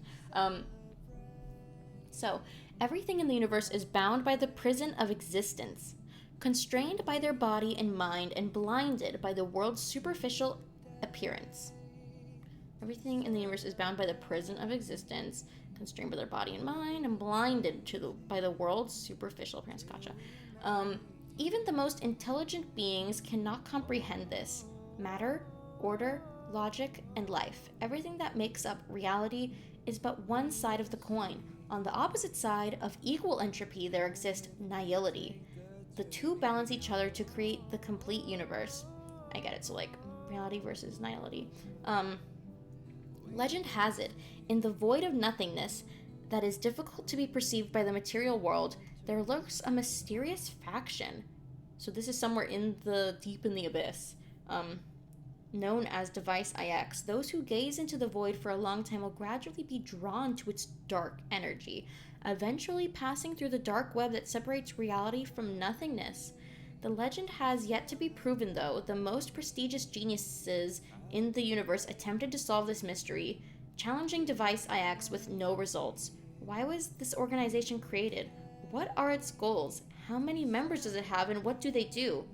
Does Device IX truly exist? The answer is as empty as the question itself. How interesting. Now I'm just having a fangirling moment. How do people even come up with all this stuff? How do people come up with all of these ideas and then make it into a comprehensible, understandable story that works together? People are smart. People are so much smarter than me. Okay. So, we're now with the factions for abundance, denizens of abundance. One flower blooms while thousands more wrinkle. Bones tell no tales, to abundance most fickle. The denizens of abundance create poetry and art in the name of their beloved god, spreading the love and kindness of Yaoshi throughout the universe. In the worlds blessed by Yaoshi, the water never truly runs dry, and creatures are free from cruel binds of time. Life is free to bloom as it sees fit, in the worlds blessed by Yaoshi. Age is but a number. and mortals are not afraid of aging and death. They enjoy their lives to the fullest. Now, do they mean all of this, like, literally or figuratively? Like, do they mean, like, they're not afraid of death because they're just too busy enjoying life? Or are they not afraid of death because they have nothing to be afraid of, they won't experience death? And by worlds, so these are, like, different places you can go to that are, like, under the, I guess, protection or influence of Yaoshi and the abundance? Anyway, though its denizens come from different worlds, they all have the same story. Thousands of years ago, war ravaged their lands. The short lives of mortals bred greed and fear, which gave rise to plunder and tyranny. As demons and plagues ran rampant, the very fate of this world and its denizens were at stake in the flames of war, until a kind god descended and planted a flower seed as warm as the sunshine. The moment the seed touched the earth, the whole world was transformed. Parched soil began to heal, and muddy waters became clear. Mortals tortured by wounds and disease were no longer in pain. People's hearts were no longer filled by sorrow. Humankind discarded their blood-stained weapons and began spontaneously praising the blessings from the god of abundance. Yaoshi ended the suffering of these worlds and bestowed upon mortals body and soul that could withstand the corrosion of time. In return, the denizens of abundance made Yaoshi's name known to the universe to show their gratitude. Rumors started to spread that certain hunters who roam between worlds regard Yaoshi as evil. So that would be the Xianzhou Alliance, probably. Or maybe some others too, but it's definitely them. As evil, and their creation defiled creatures. The denizens will not tolerate such blatant blasphemy. The heathens must pay. Ooh. It's interesting for such a, like, peaceful ideology, or people who, I guess, follow Eon who seems to believe so much in the idea of peacefulness, that they seek out vengeance, I suppose, against non-believers, I guess. I find that really interesting. Okay, so now we're on Elixir Seekers, Abundance. O wanderer cloaked in stars, why are you so obstinate? You seek only a poison that will annihilate the joys that mortality gave to life. Conflict and turmoil linger everywhere in an already short lifespan. The lust and ambitions of the living continuously spark conflict and disaster. The transience of life has driven many ordinary people into madness. In order to escape the pain and burden that mortality has brought upon civilization, worlds upon worlds have sent out faithful emissaries of the abundance in hopes of finding the famous Yaoshi and acquiring the elixir of immortality. These elixir seekers all come from different backgrounds. Some are royals with the command of an entire fleet, while some are just lonely travelers who have nothing but themselves. What they do have in common, however, is the obsession over immortality. The Xianzhou Alliance has repeatedly warned blind followers that there is a cost that lies behind the blessings of abundance. However, their warnings have fallen on deaf ears. Arrogance and fear have always trumped the voice of reason, pushing elixir seekers farther on their fruitless voyage. Among the vast number of elixir seekers, how many have seen the face of abundance? How many can succeed in returning to their civilization with the supposed medicine of salvation? Sadly, these immortality-seeking voyagers have chosen to ignore the harrowing wails of the long-lived monsters that have terrorized you. Sadly, these immortality-seeking voyagers have chosen to ignore the harrowing wails of the long-lived monsters that have terrorized the universe. Interesting.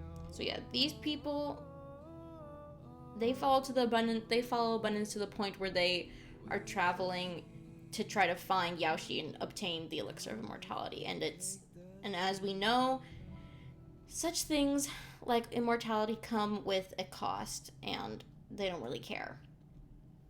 I'm glad that I read about the eons before I did this, because this kind of provides some context for all of this. All right, now we're on to the Antimatter Legion, which did I read this already? I don't know if I read this already, but I'm gonna read it again. The emissary in black asked, "For what purpose do you live?" He could only give a vague and obscure response. Even after thinking about it for a while, a deadly smile appears across the emissary's face. Let me put it in another way. Why are you still alive? Nanook and the Eon of Destruction. Nanook, the Eon of Destruction, commands a vast legion. So Nanook is like the head guy of the eons of sorry. So Nanook is kind of the head guy of the Antimatter Legion. Is that what we're getting at? Commands a vast legion that brings chaos and destruction to the world. Loyal followers of Nanook have embarked on the path of destruction, placing themselves as the absolute opposite of life and civilization. They are known as the Antimatter Legion that spreads terror throughout the universe. The fiercest races of the universe act as vanguards for the Legion. There are also evil strategists who plot out the destruction of worlds, and as the brains of the Legion, innocent new worlds are ruthlessly destroyed, while proud and mature civilizations are forced to learn humility while on the brink of collapse. The will of the destruction will only slow down when faced with a dying world. The Legion saunters over planets on the verge of being shattered, devouring the chaotic energy emitted by the process of decay. Only when the last flame of civilization has been extinguished will they leave contently to search for their next target. Dang! That's cold. They won't stop till everyone's dead, everyone's gone, till the whole world is destroyed. That's awful. Interesting. Wow. Worlds swept by the tide of the Legion ask helplessly in their dying moments, why? Amidst the victims' cries of despair, the countless evils in the Legion sneer so heinously that even the stars shudder. It is said that as demons and evils roam, sometimes the shadow of Nanook would emerge from the starry sky to witness the tragic end of another world. Wow. That's intense. Oh my god.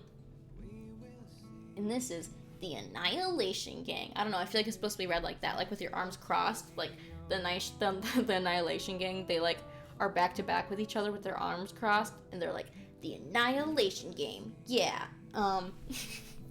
Anyway, the value Nanook sees in the Annihilation Game may be less than the value an infant sees when they smash a base.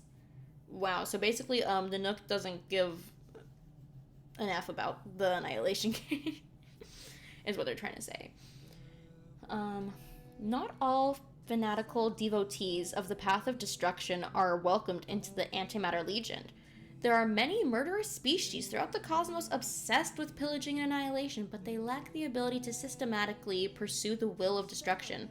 The scumbags of the Annihilation Gang fantasize about one day serving as pioneers of destruction, but they have no idea that their cruelty only incurs Nanook's utter contempt for them. The reason is that the Annihilation Gang's goal behind their thirst for destruction is not pure enough.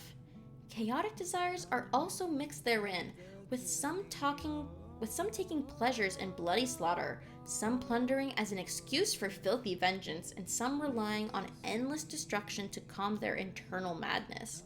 They claim to be loyal followers of destruction, but never escape the enslavement of their own selfish desires. I get what they mean. These marauders roam the stars, dragging everything they touch into a vortex of havoc. They will not abandon their feeble personal ideals, and so must endure the tortures of eternal spiritual exile. Dang.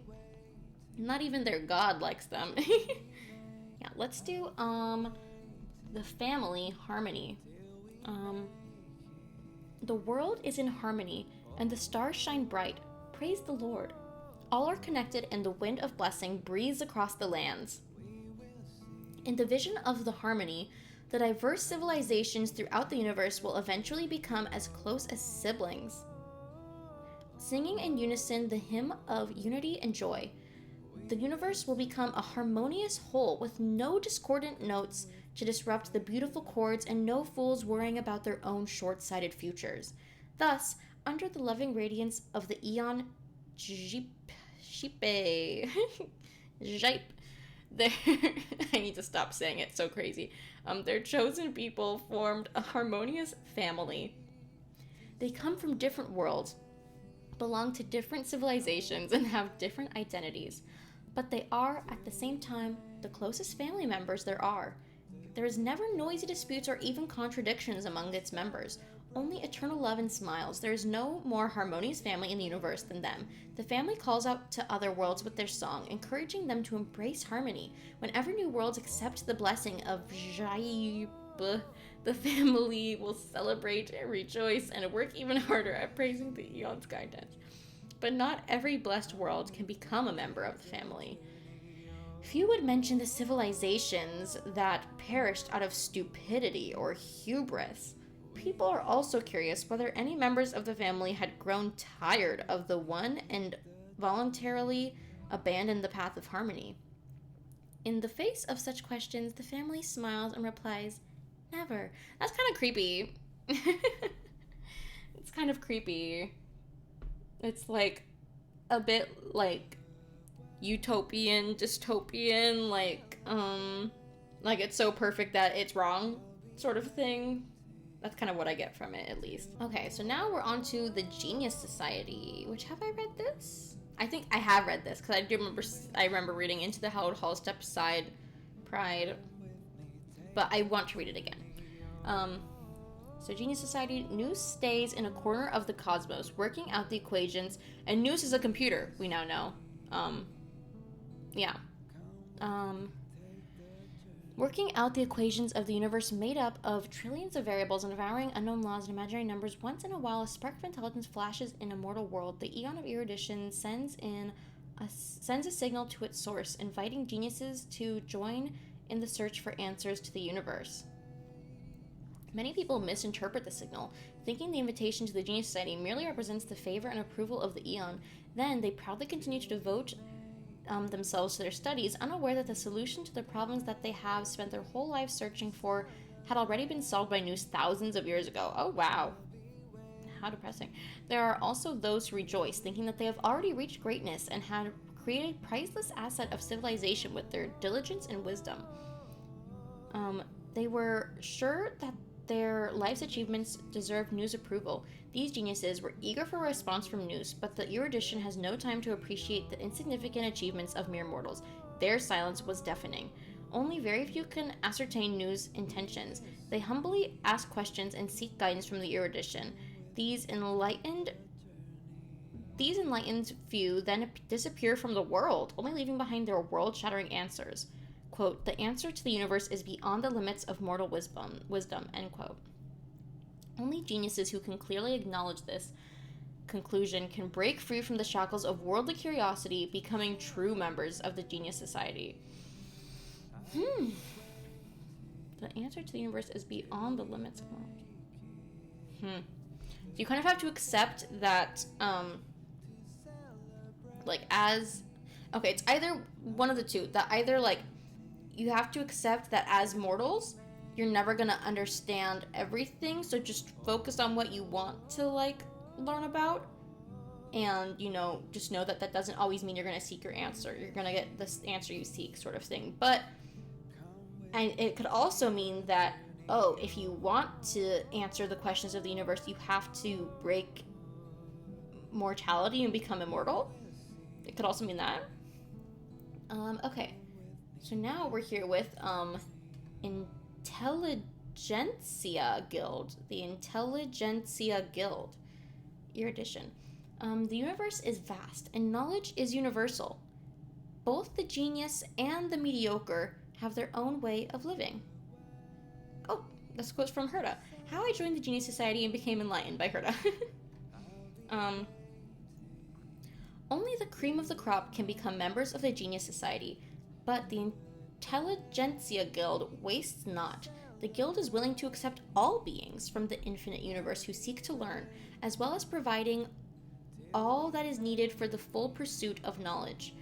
The Intelligentsia Guild advocates that all knowledge must be circulated like currency. Therefore, although there are different schools that specialize in different subjects within the guild, everyone is actively engaged with one another, with no isolationism.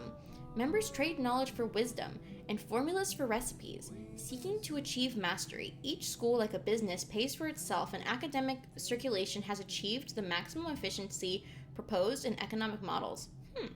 An elder in the Genius Society thought the Intelligentsia Guild as laughing stock.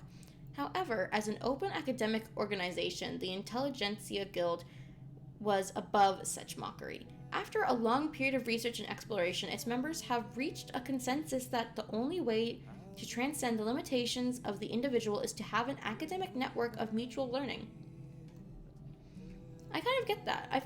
I feel like they must be researching good stuff in a place like this. Like, if you have all these ideas, you know, and you combine them all together, everything is just gonna keep moving. I don't know. So now the architects are kind of who a lot of the people of Yurilo 6 like worship. Although except for the people of the underworld. The people in the underworld don't seem to worship the architects as much from what I remember. Anyway, the foolish have their wall of flesh, and the greedy have their wall of riches. Huh. Foolish have their wall... The foolish, their wall of flesh, does that mean their body? Just like, they only have themselves? And the greedy have their wall of riches? When the end comes, they will all turn to ash. Okay. So I guess they're saying, like, it's kind of pointless. Legend has it, the Eon of Preservation, Qlipoth, I forgot how to say it, is the oldest Eon. Silent and mighty, Qlipoth built a light-years-long barrier around the cosmos, never engaging in any trivial conflicts or badgering with the other Eons. Civilizations across the cosmos speculate on the motive of Qlipoth. One said that the ancient Eon foresaw a disaster that could obliterate the cosmos, so Qlipoth built a barrier to protect the worlds. One said Qlipoth was willing to slave for other Eons and was ordered to build walls for them. There is no way to verify the truth, but Qlipoth's tireless actions moved the mortals. They spontaneously gathered in groups to build a barrier to protect their planet. Some architects have claimed to feel the protective gaze of the Aeon upon them.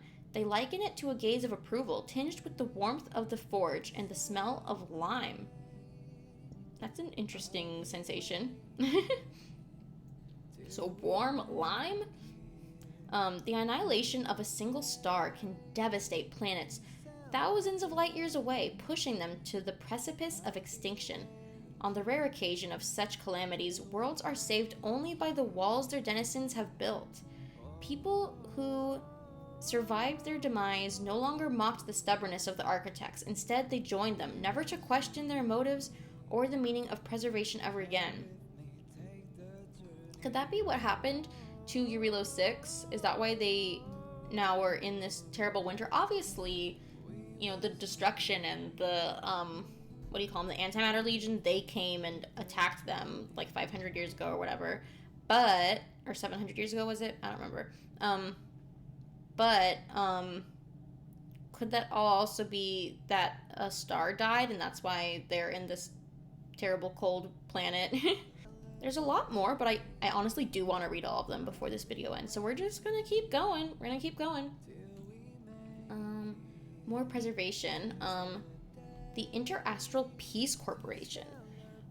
With all due respect, is there anyone in the universe more enlightened than our chair, Qlipoth? Qlipoth acquiesces in all our business decisions, never asking or questioning why. How great a privilege, how great a trust.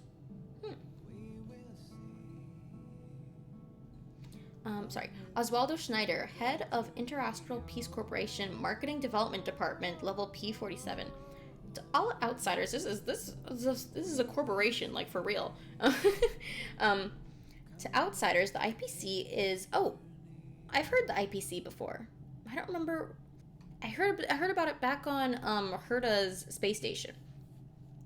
To outsiders, the IPC is an enormous consortium advocating free trade. From a business perspective, the IPC is a business that issues money and monopolizes resources.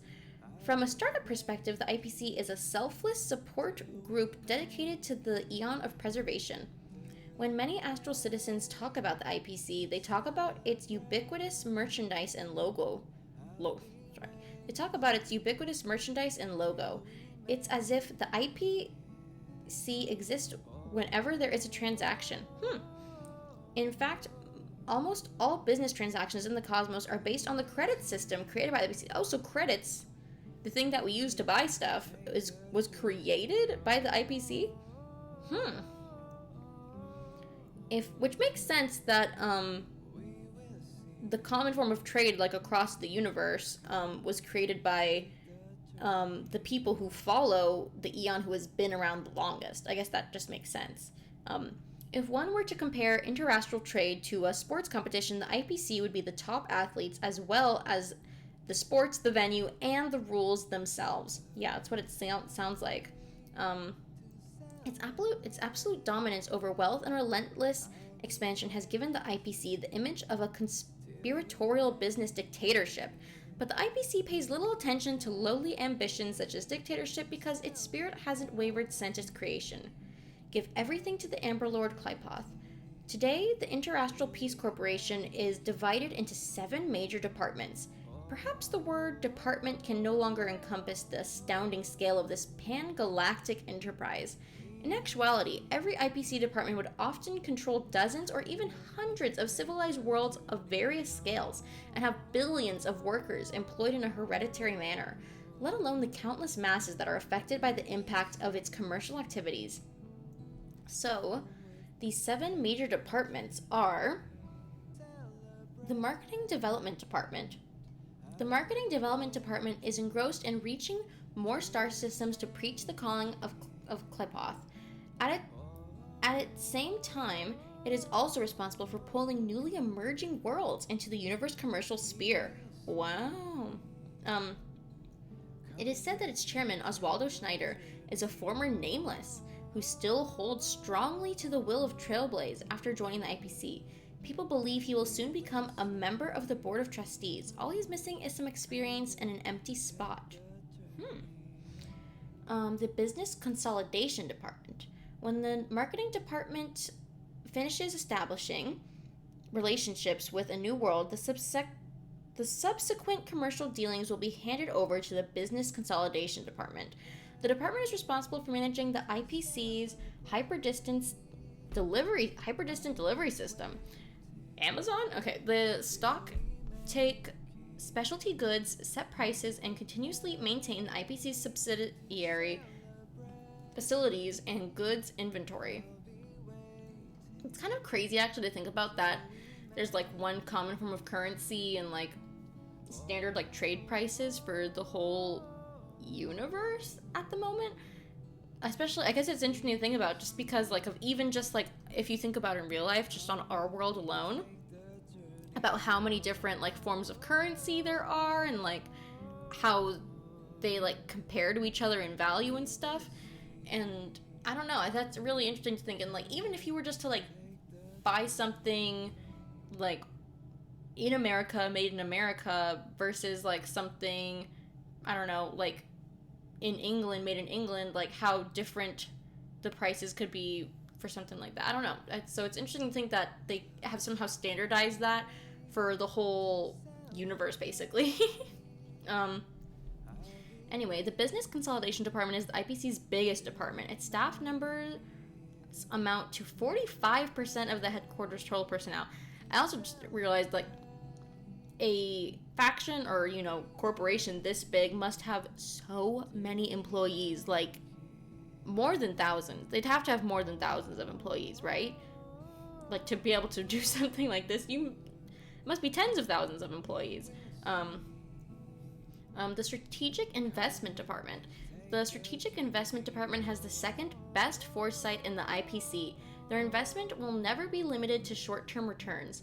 The Strategic Investment Department has an elite team of non-performing asset liquidation specialists, the 10 Stonehearts. Oh, that's the next one. So this one has its own separate thing. And that's crazy, because they're a thing within a department within a faction. That's kind of crazy. So the strategic investment department has an elite team of non-performing asset liquidation specialists, the 10 Stonehearts, led by the mysterious director Diamond. These individuals traverse the universe, actively liquidating the bad debts caused by the cancer of all worlds. I wonder if the 10 Stonehearts have anything to do with the Stellaron Hunters. Like, I wonder if they have any relation to each other. I don't know, because they're both kind of searching around for Stellarons and stuff. I don't know, but I guess maybe this is different because they're not looking for Stellarons, but they're looking for the bad things that have happened because of Stellarons. Anyway, the Building Material Logistics Department. The Building Material Logistics Department is the oldest in the IPC. Its former name was the Amber Lord Support Team and was restructured after Luis rose to prominence. And this is going to be a character we meet? I don't want to spoil who they look like, though.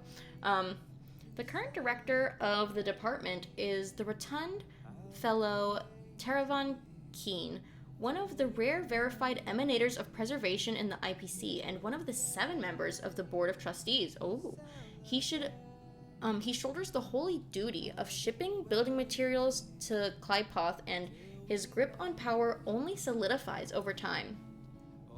The Technology Department. The Technology Department conducts thorough collaborations with the Intelligentsia Guild, and turns the Guild's scientific result into commercial projects. Preferring the management practice by peer experts, the IPC acknowledged Director Yabuli's scientific aptitude and commercial instincts. The associations between this young lady and the Council of Mundanites in the Intelligentsia Guild are often also inspires the waves of speculation.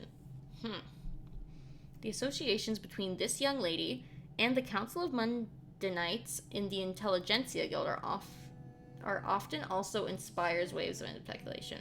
I don't know if I quite understand what happens here. All I know is that the Technology Department works with the Intelligentsia Guild. The Talent Motivation Department. The Talent Motivation Department is responsible for recruiting, training, and transporting talented employees for the IPC. This department is also the medium through which many intergalactic projects communicate and collaborate with their respective stakeholders. Moreover, the 2 directors of the Talent Motivation Department, Tuyen Raj Zazad and Yoon Shilu, collectively control an information network that covers the entire cosmos. Okay. Their emissaries shuttle across the cosmos, befriending the major powers and forming alliances and relationships with talents who are not yet willing to join the IPC. These external aids will demonstrate significant value in the situations where the IPC is unable or unwilling to show its face.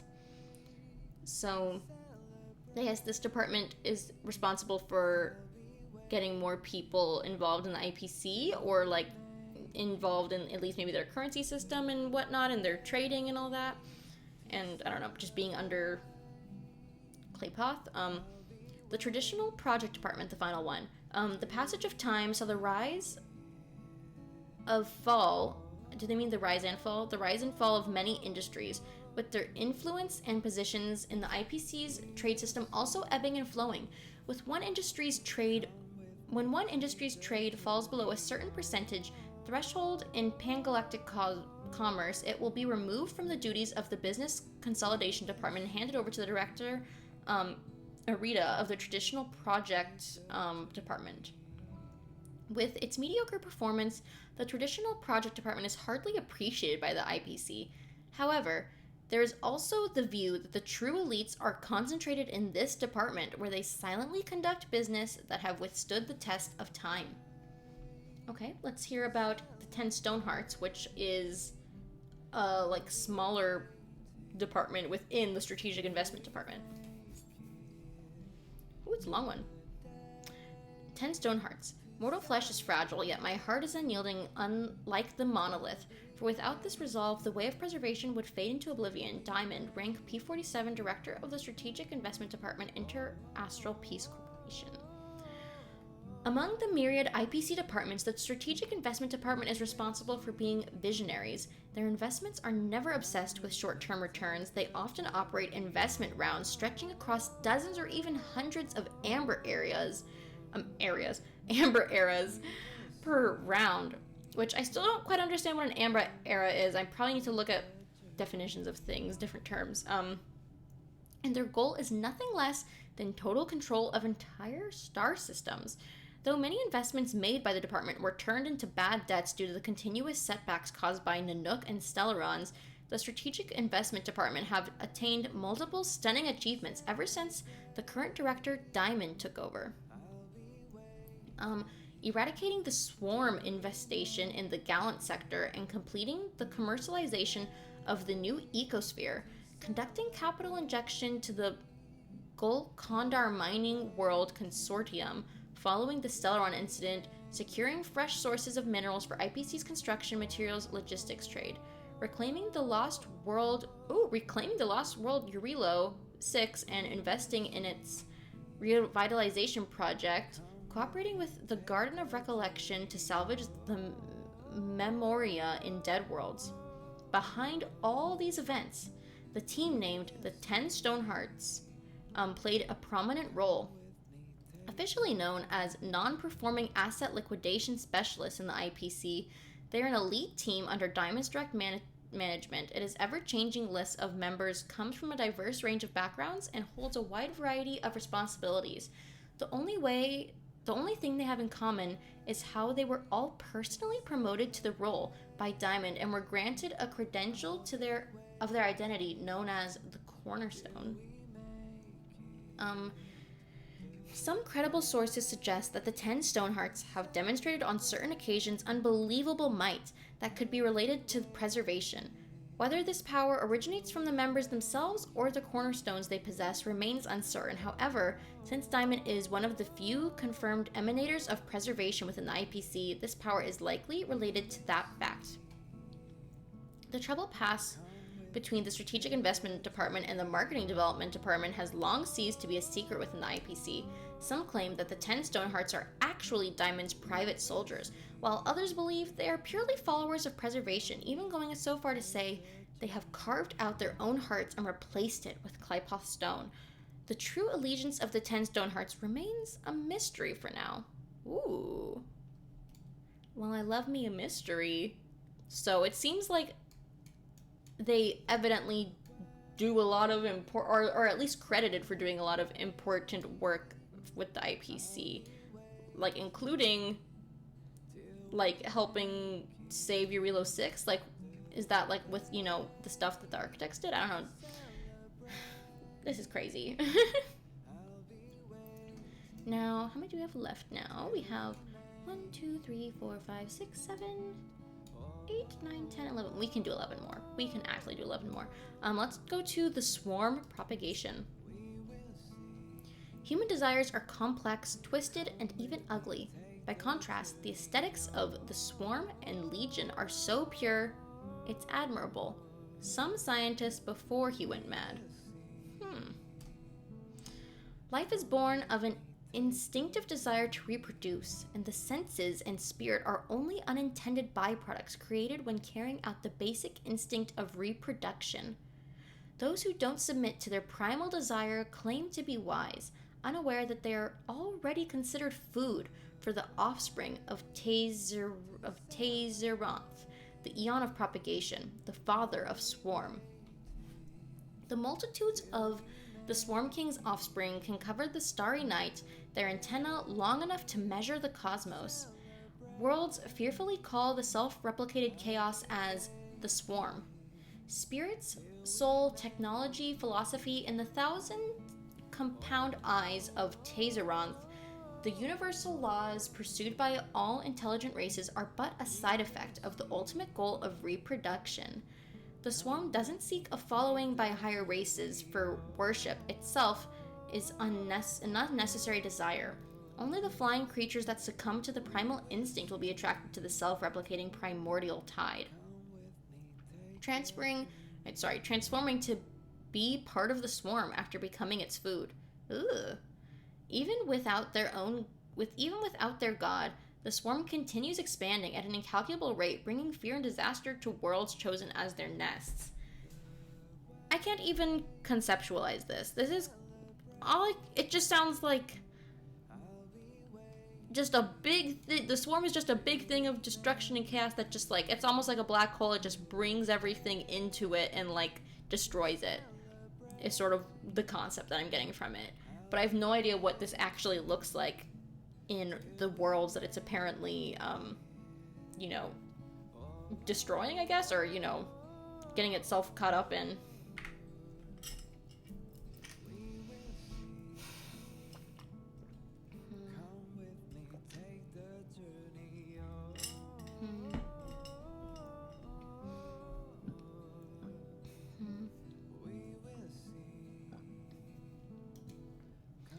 Okay, on to the Garden of Recollection, Remembrance. For people who spend their lives in the desert, even the fleeting memory of aquatic life is priceless. Fabled by the stars. To think is to exist, and memories are proof of that. All things that make up the material world will eventually perish, but they can live on in another way, through remembrance. Contrary to popular belief that memory is mixed with imaginary, memo keepers from the Garden of Recollection believe reality and imagination to be a myth. What is absolutely real and immortal in the universe that is constantly reincarnating. Even stars die and black holes evaporate. On a cosmic scale, they vanish in a breath. In this flood of time and life, the only treasure is the memory that proves the existence of people. Memo keepers from the Garden of Recollection are dedicated to preserving and sharing memories, enlightened by their master Fuli. Memo keepers shed their mortal flesh and live on as mimetic entities. With this unique gift, they can freely traverse between worlds. Unconstrained by physical limits, memo keepers often disguise themselves as natives of the world they visit. The trade copy steal deceive, using every means necessary to collect precious memories.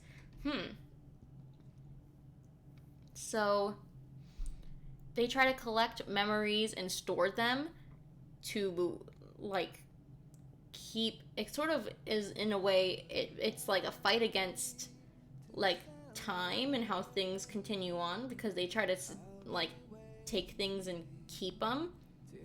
But what's interesting is that they kind of do this through like deception, and not all, you know, exactly, you know, what people might consider good actions. So let's see about the cremators from Remembrance. Worthless memories dissolve in time, like tears in rain. From the memories of memo keeper Roy Hampton before execution, 253 AE.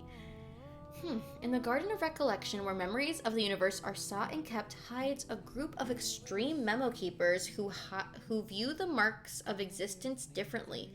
Instead of this is a group within the Garden of Recollection. Instead of treasuring all that has taken place like their colleagues, they believe that there are different qualities and priorities of memories in the world, and that the pure land created by Fuli should not be taken up by worthless memories. The cremators believe that they bear the sacred duty of filtering memories for the eons. They steal the stored memories that memo keepers have gathered and rank them in order of importance. The ones that they deem worthy are returned to the collection, whereas the ones arbitrarily deemed unworthy are completely destroyed, never to be found again. The cremators claim that they are cleaning out the garbage, all in hopes of relieving some of Fuli's burdens and contributing to the glorious sacred grounds of remembrance. However, the Garden of Recollection scoffed and saw no reason for their actions, for the smallest shard of memory in the universe holds just as great of importance as the grandest of all feats. No mortal has the right to judge the value of any piece of memory. So they're kind of even maybe a bit more corrupt than some of the Garden of Recollection people. So now we're on to Elation. We have two. We have mourning actors. They do not laugh, only cry. The more they cried, the harder I laughed. I laughed and laughed until tears fell down my face, and you know what mourning actors did? They handed me a tissue. A masked fool with no name. Mourning actors are firm believers against elation.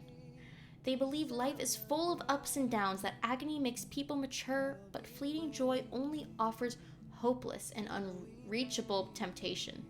Cheap entertainment is a narcotic for humans to lose themselves in. All beings should renounce joy and endure grief to temper their spirits.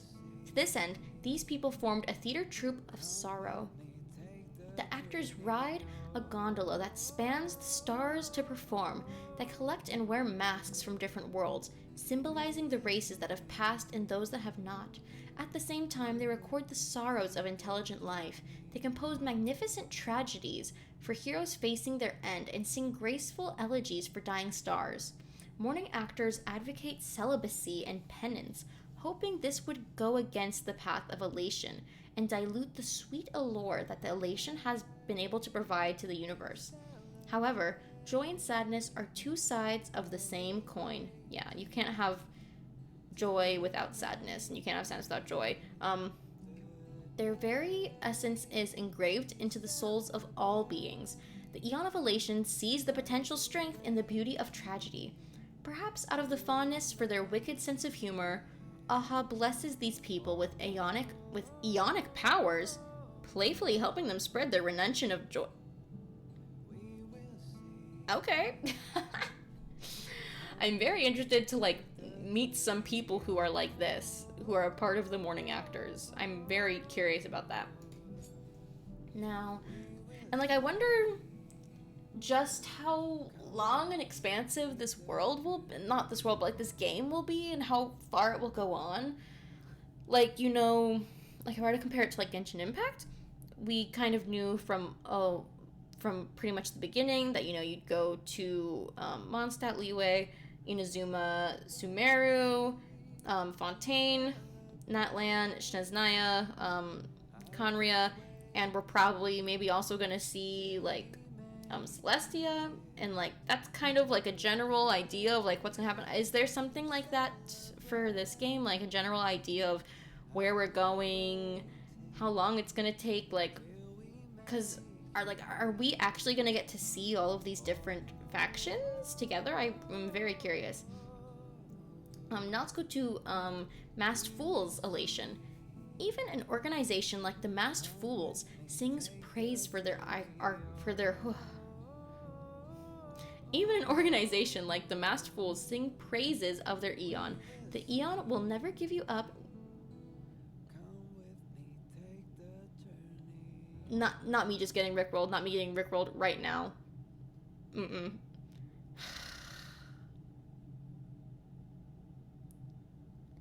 Literally getting rickrolled right now. I Oh. Wow. They got me. They really got me good. I did not see that coming, not even a little bit.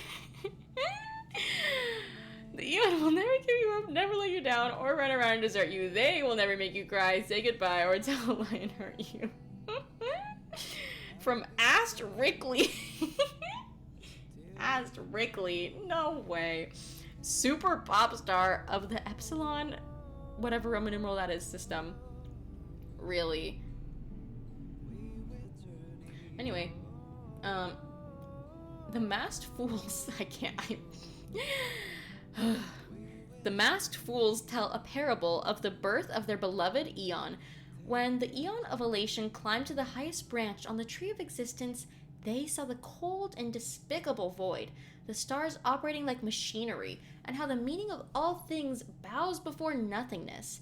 They continued looking until they saw a baby fall to the ground and cry because it had been wronged.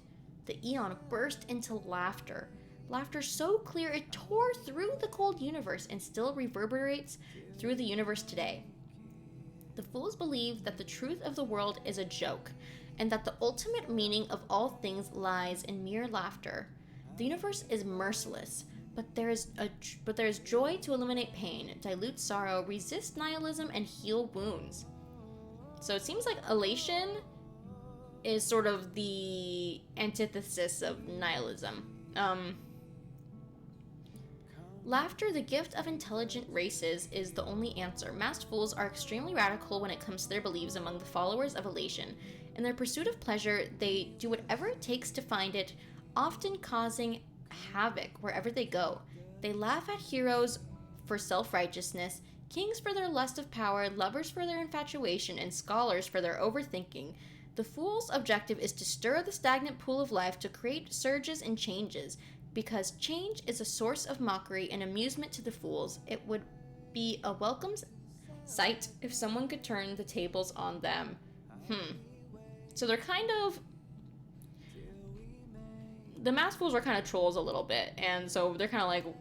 The world's kind of like, we would love if they got trolled for once, but they kind of can't be trolled because they're the ultimate trolls.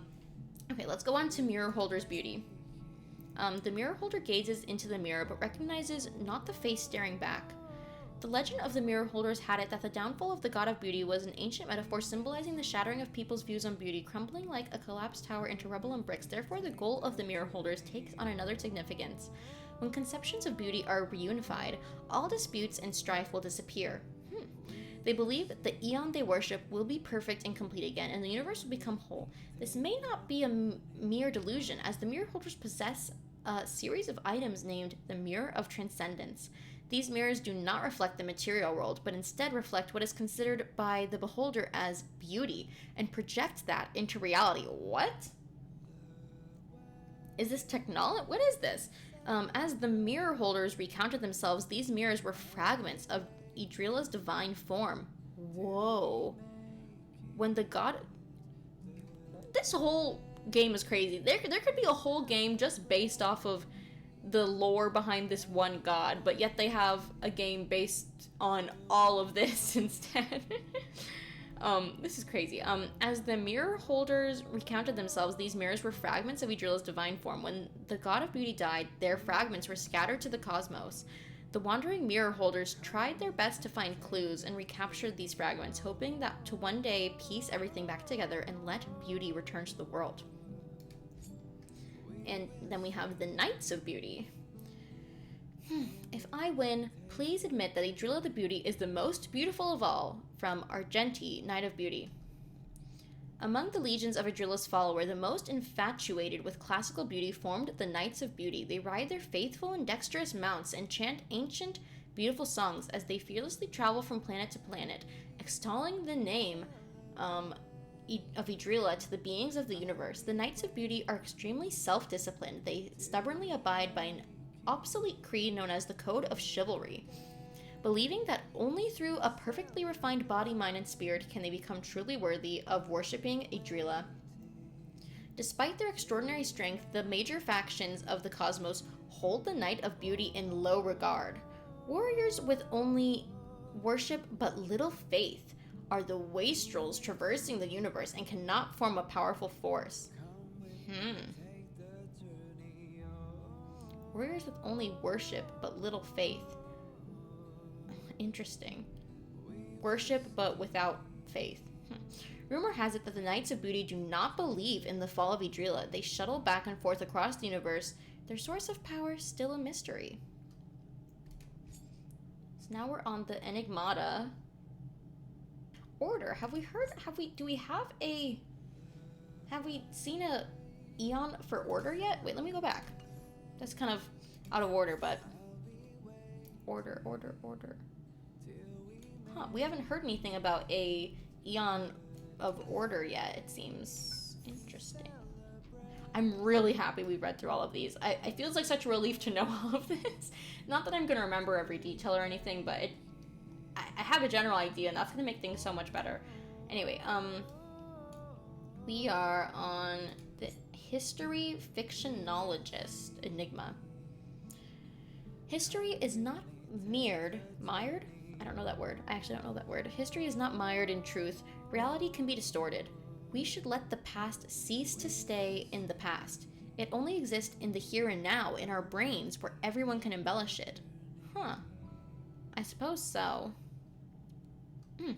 There is evidence that history fictionologists are a group of emanators that were enlightened by eons. They often plunge into the sea of stars alone, traveling planet to planet with the sole purpose of fabricating, obscuring, destroying, and erasing the local history.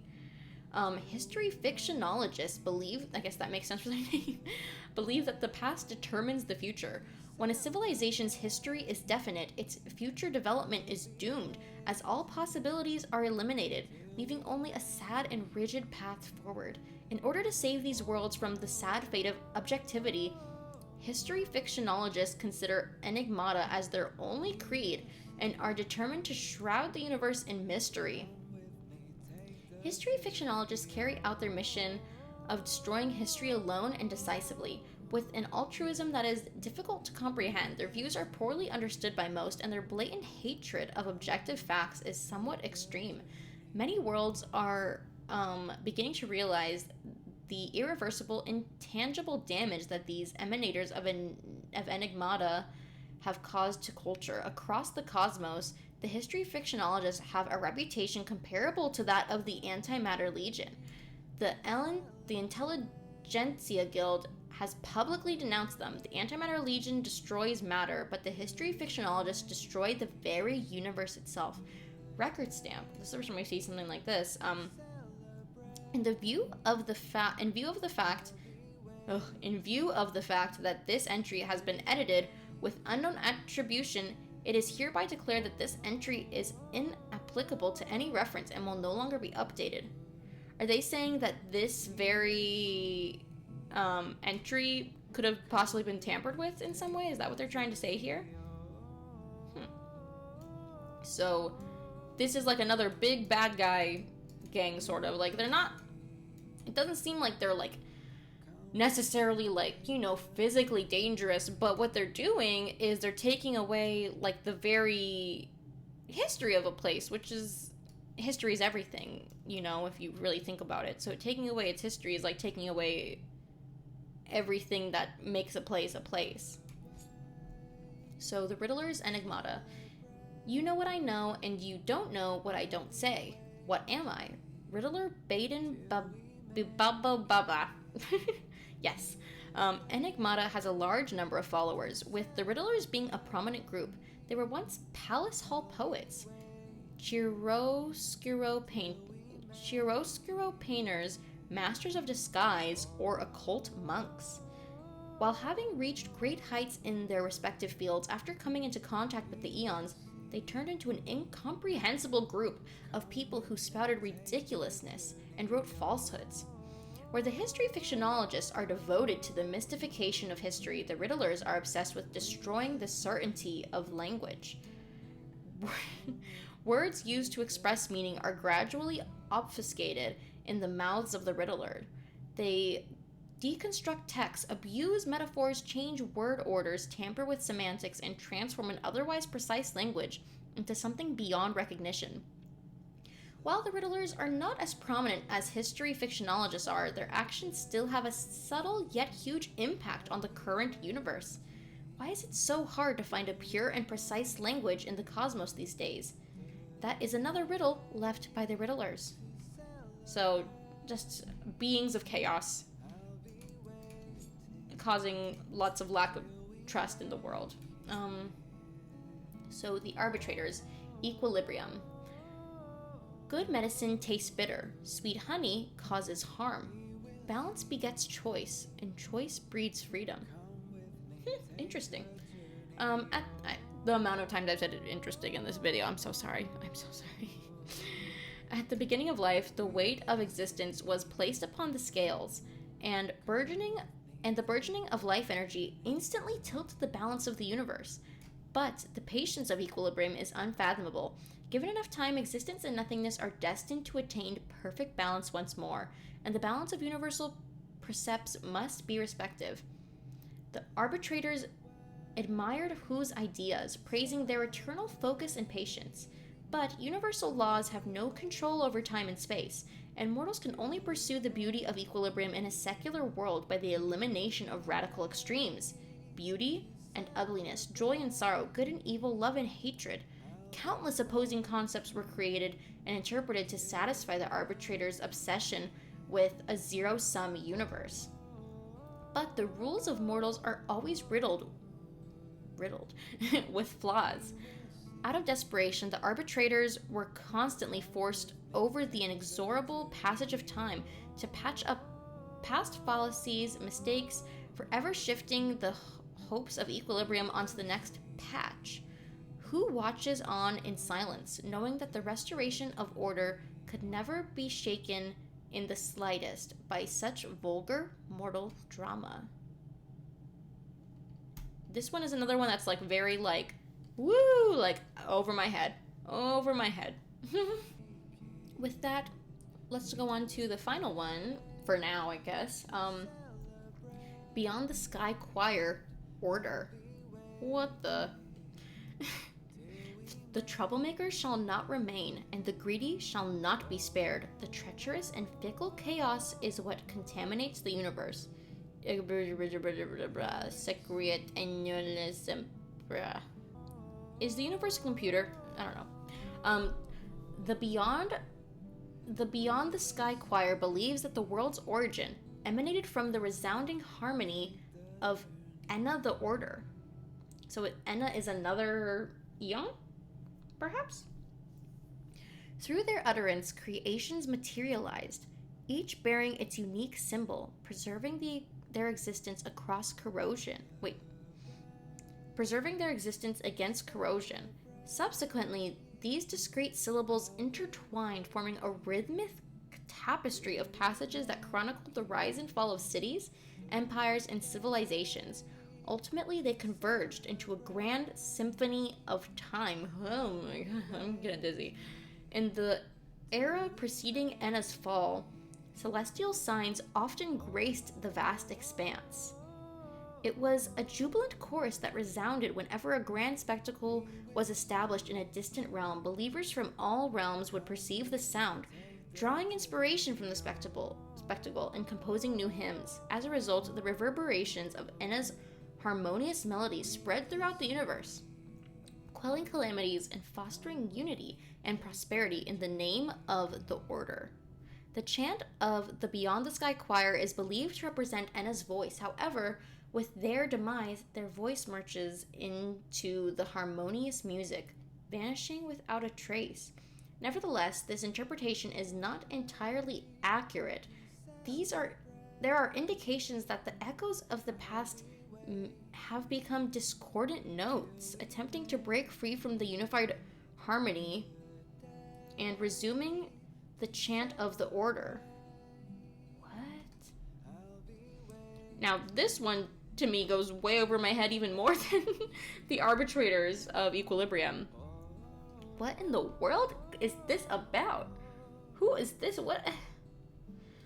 We have to move on from that. Should I look at any? Are there any terms that seem interesting to me? Okay. Oh, AE stands for Amber Era. Okay, let's just read what Amber Era is really quick. The calendar commonly used in the cosmos, created and promoted by the Interastral Peace Corporation, the Amber Era started at the estimated birth of Klepoth as the Eon of Preservation, and initiates a new era every time Klepoth swings their hammer during construction. Okay, so that's why they talk about things like the new Amber Era, the previous Amber Era. So an Amber Era starts every single time Klepoth makes his move, I guess. As Klepoth swings their hammer at unpredictable intervals, the duration of every Amber Era varies significantly. The length of one Amber Era has been anywhere between 76 to 240 Trailblaze years when converted.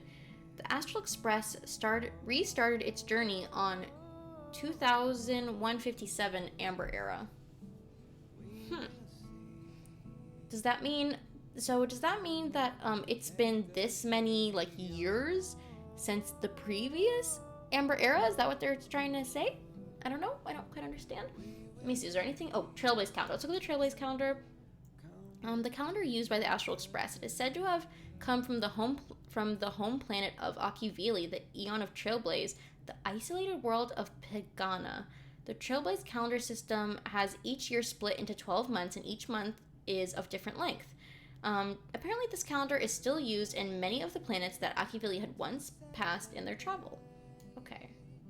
Anything else that looks interesting?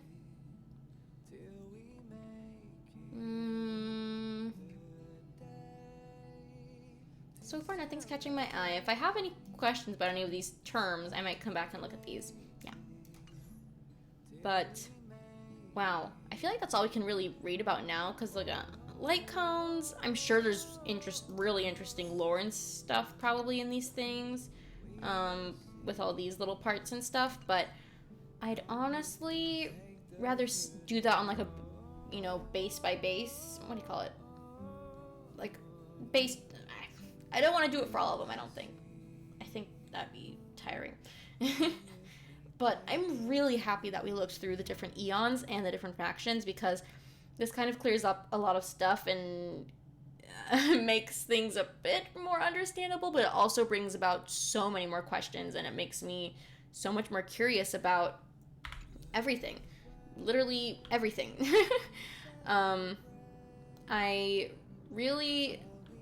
I have no idea what to expect from this story at all. Like, not even a little bit. Everything just feels like mystery upon mystery. And, I don't know. I'm seriously enjoying this game so far. I'm sorry that I haven't been able to keep up the most consistent schedule as of yet in my videos. I'm hoping to bring out another video this week. Hopefully I can do that, because I really want to play more. I'm really wanting to play more, and I really want to look through, you know, the new updates and stuff. Obviously, I can't do all of the stuff because I'm very not caught up in the game, but, you know, at least to look through the, character, trials, that would be something I'd really like to do. But yeah, with that, I say we end this probably pretty long video right here. Thank you so much for watching, and I really hope to see you next time. Bye bye.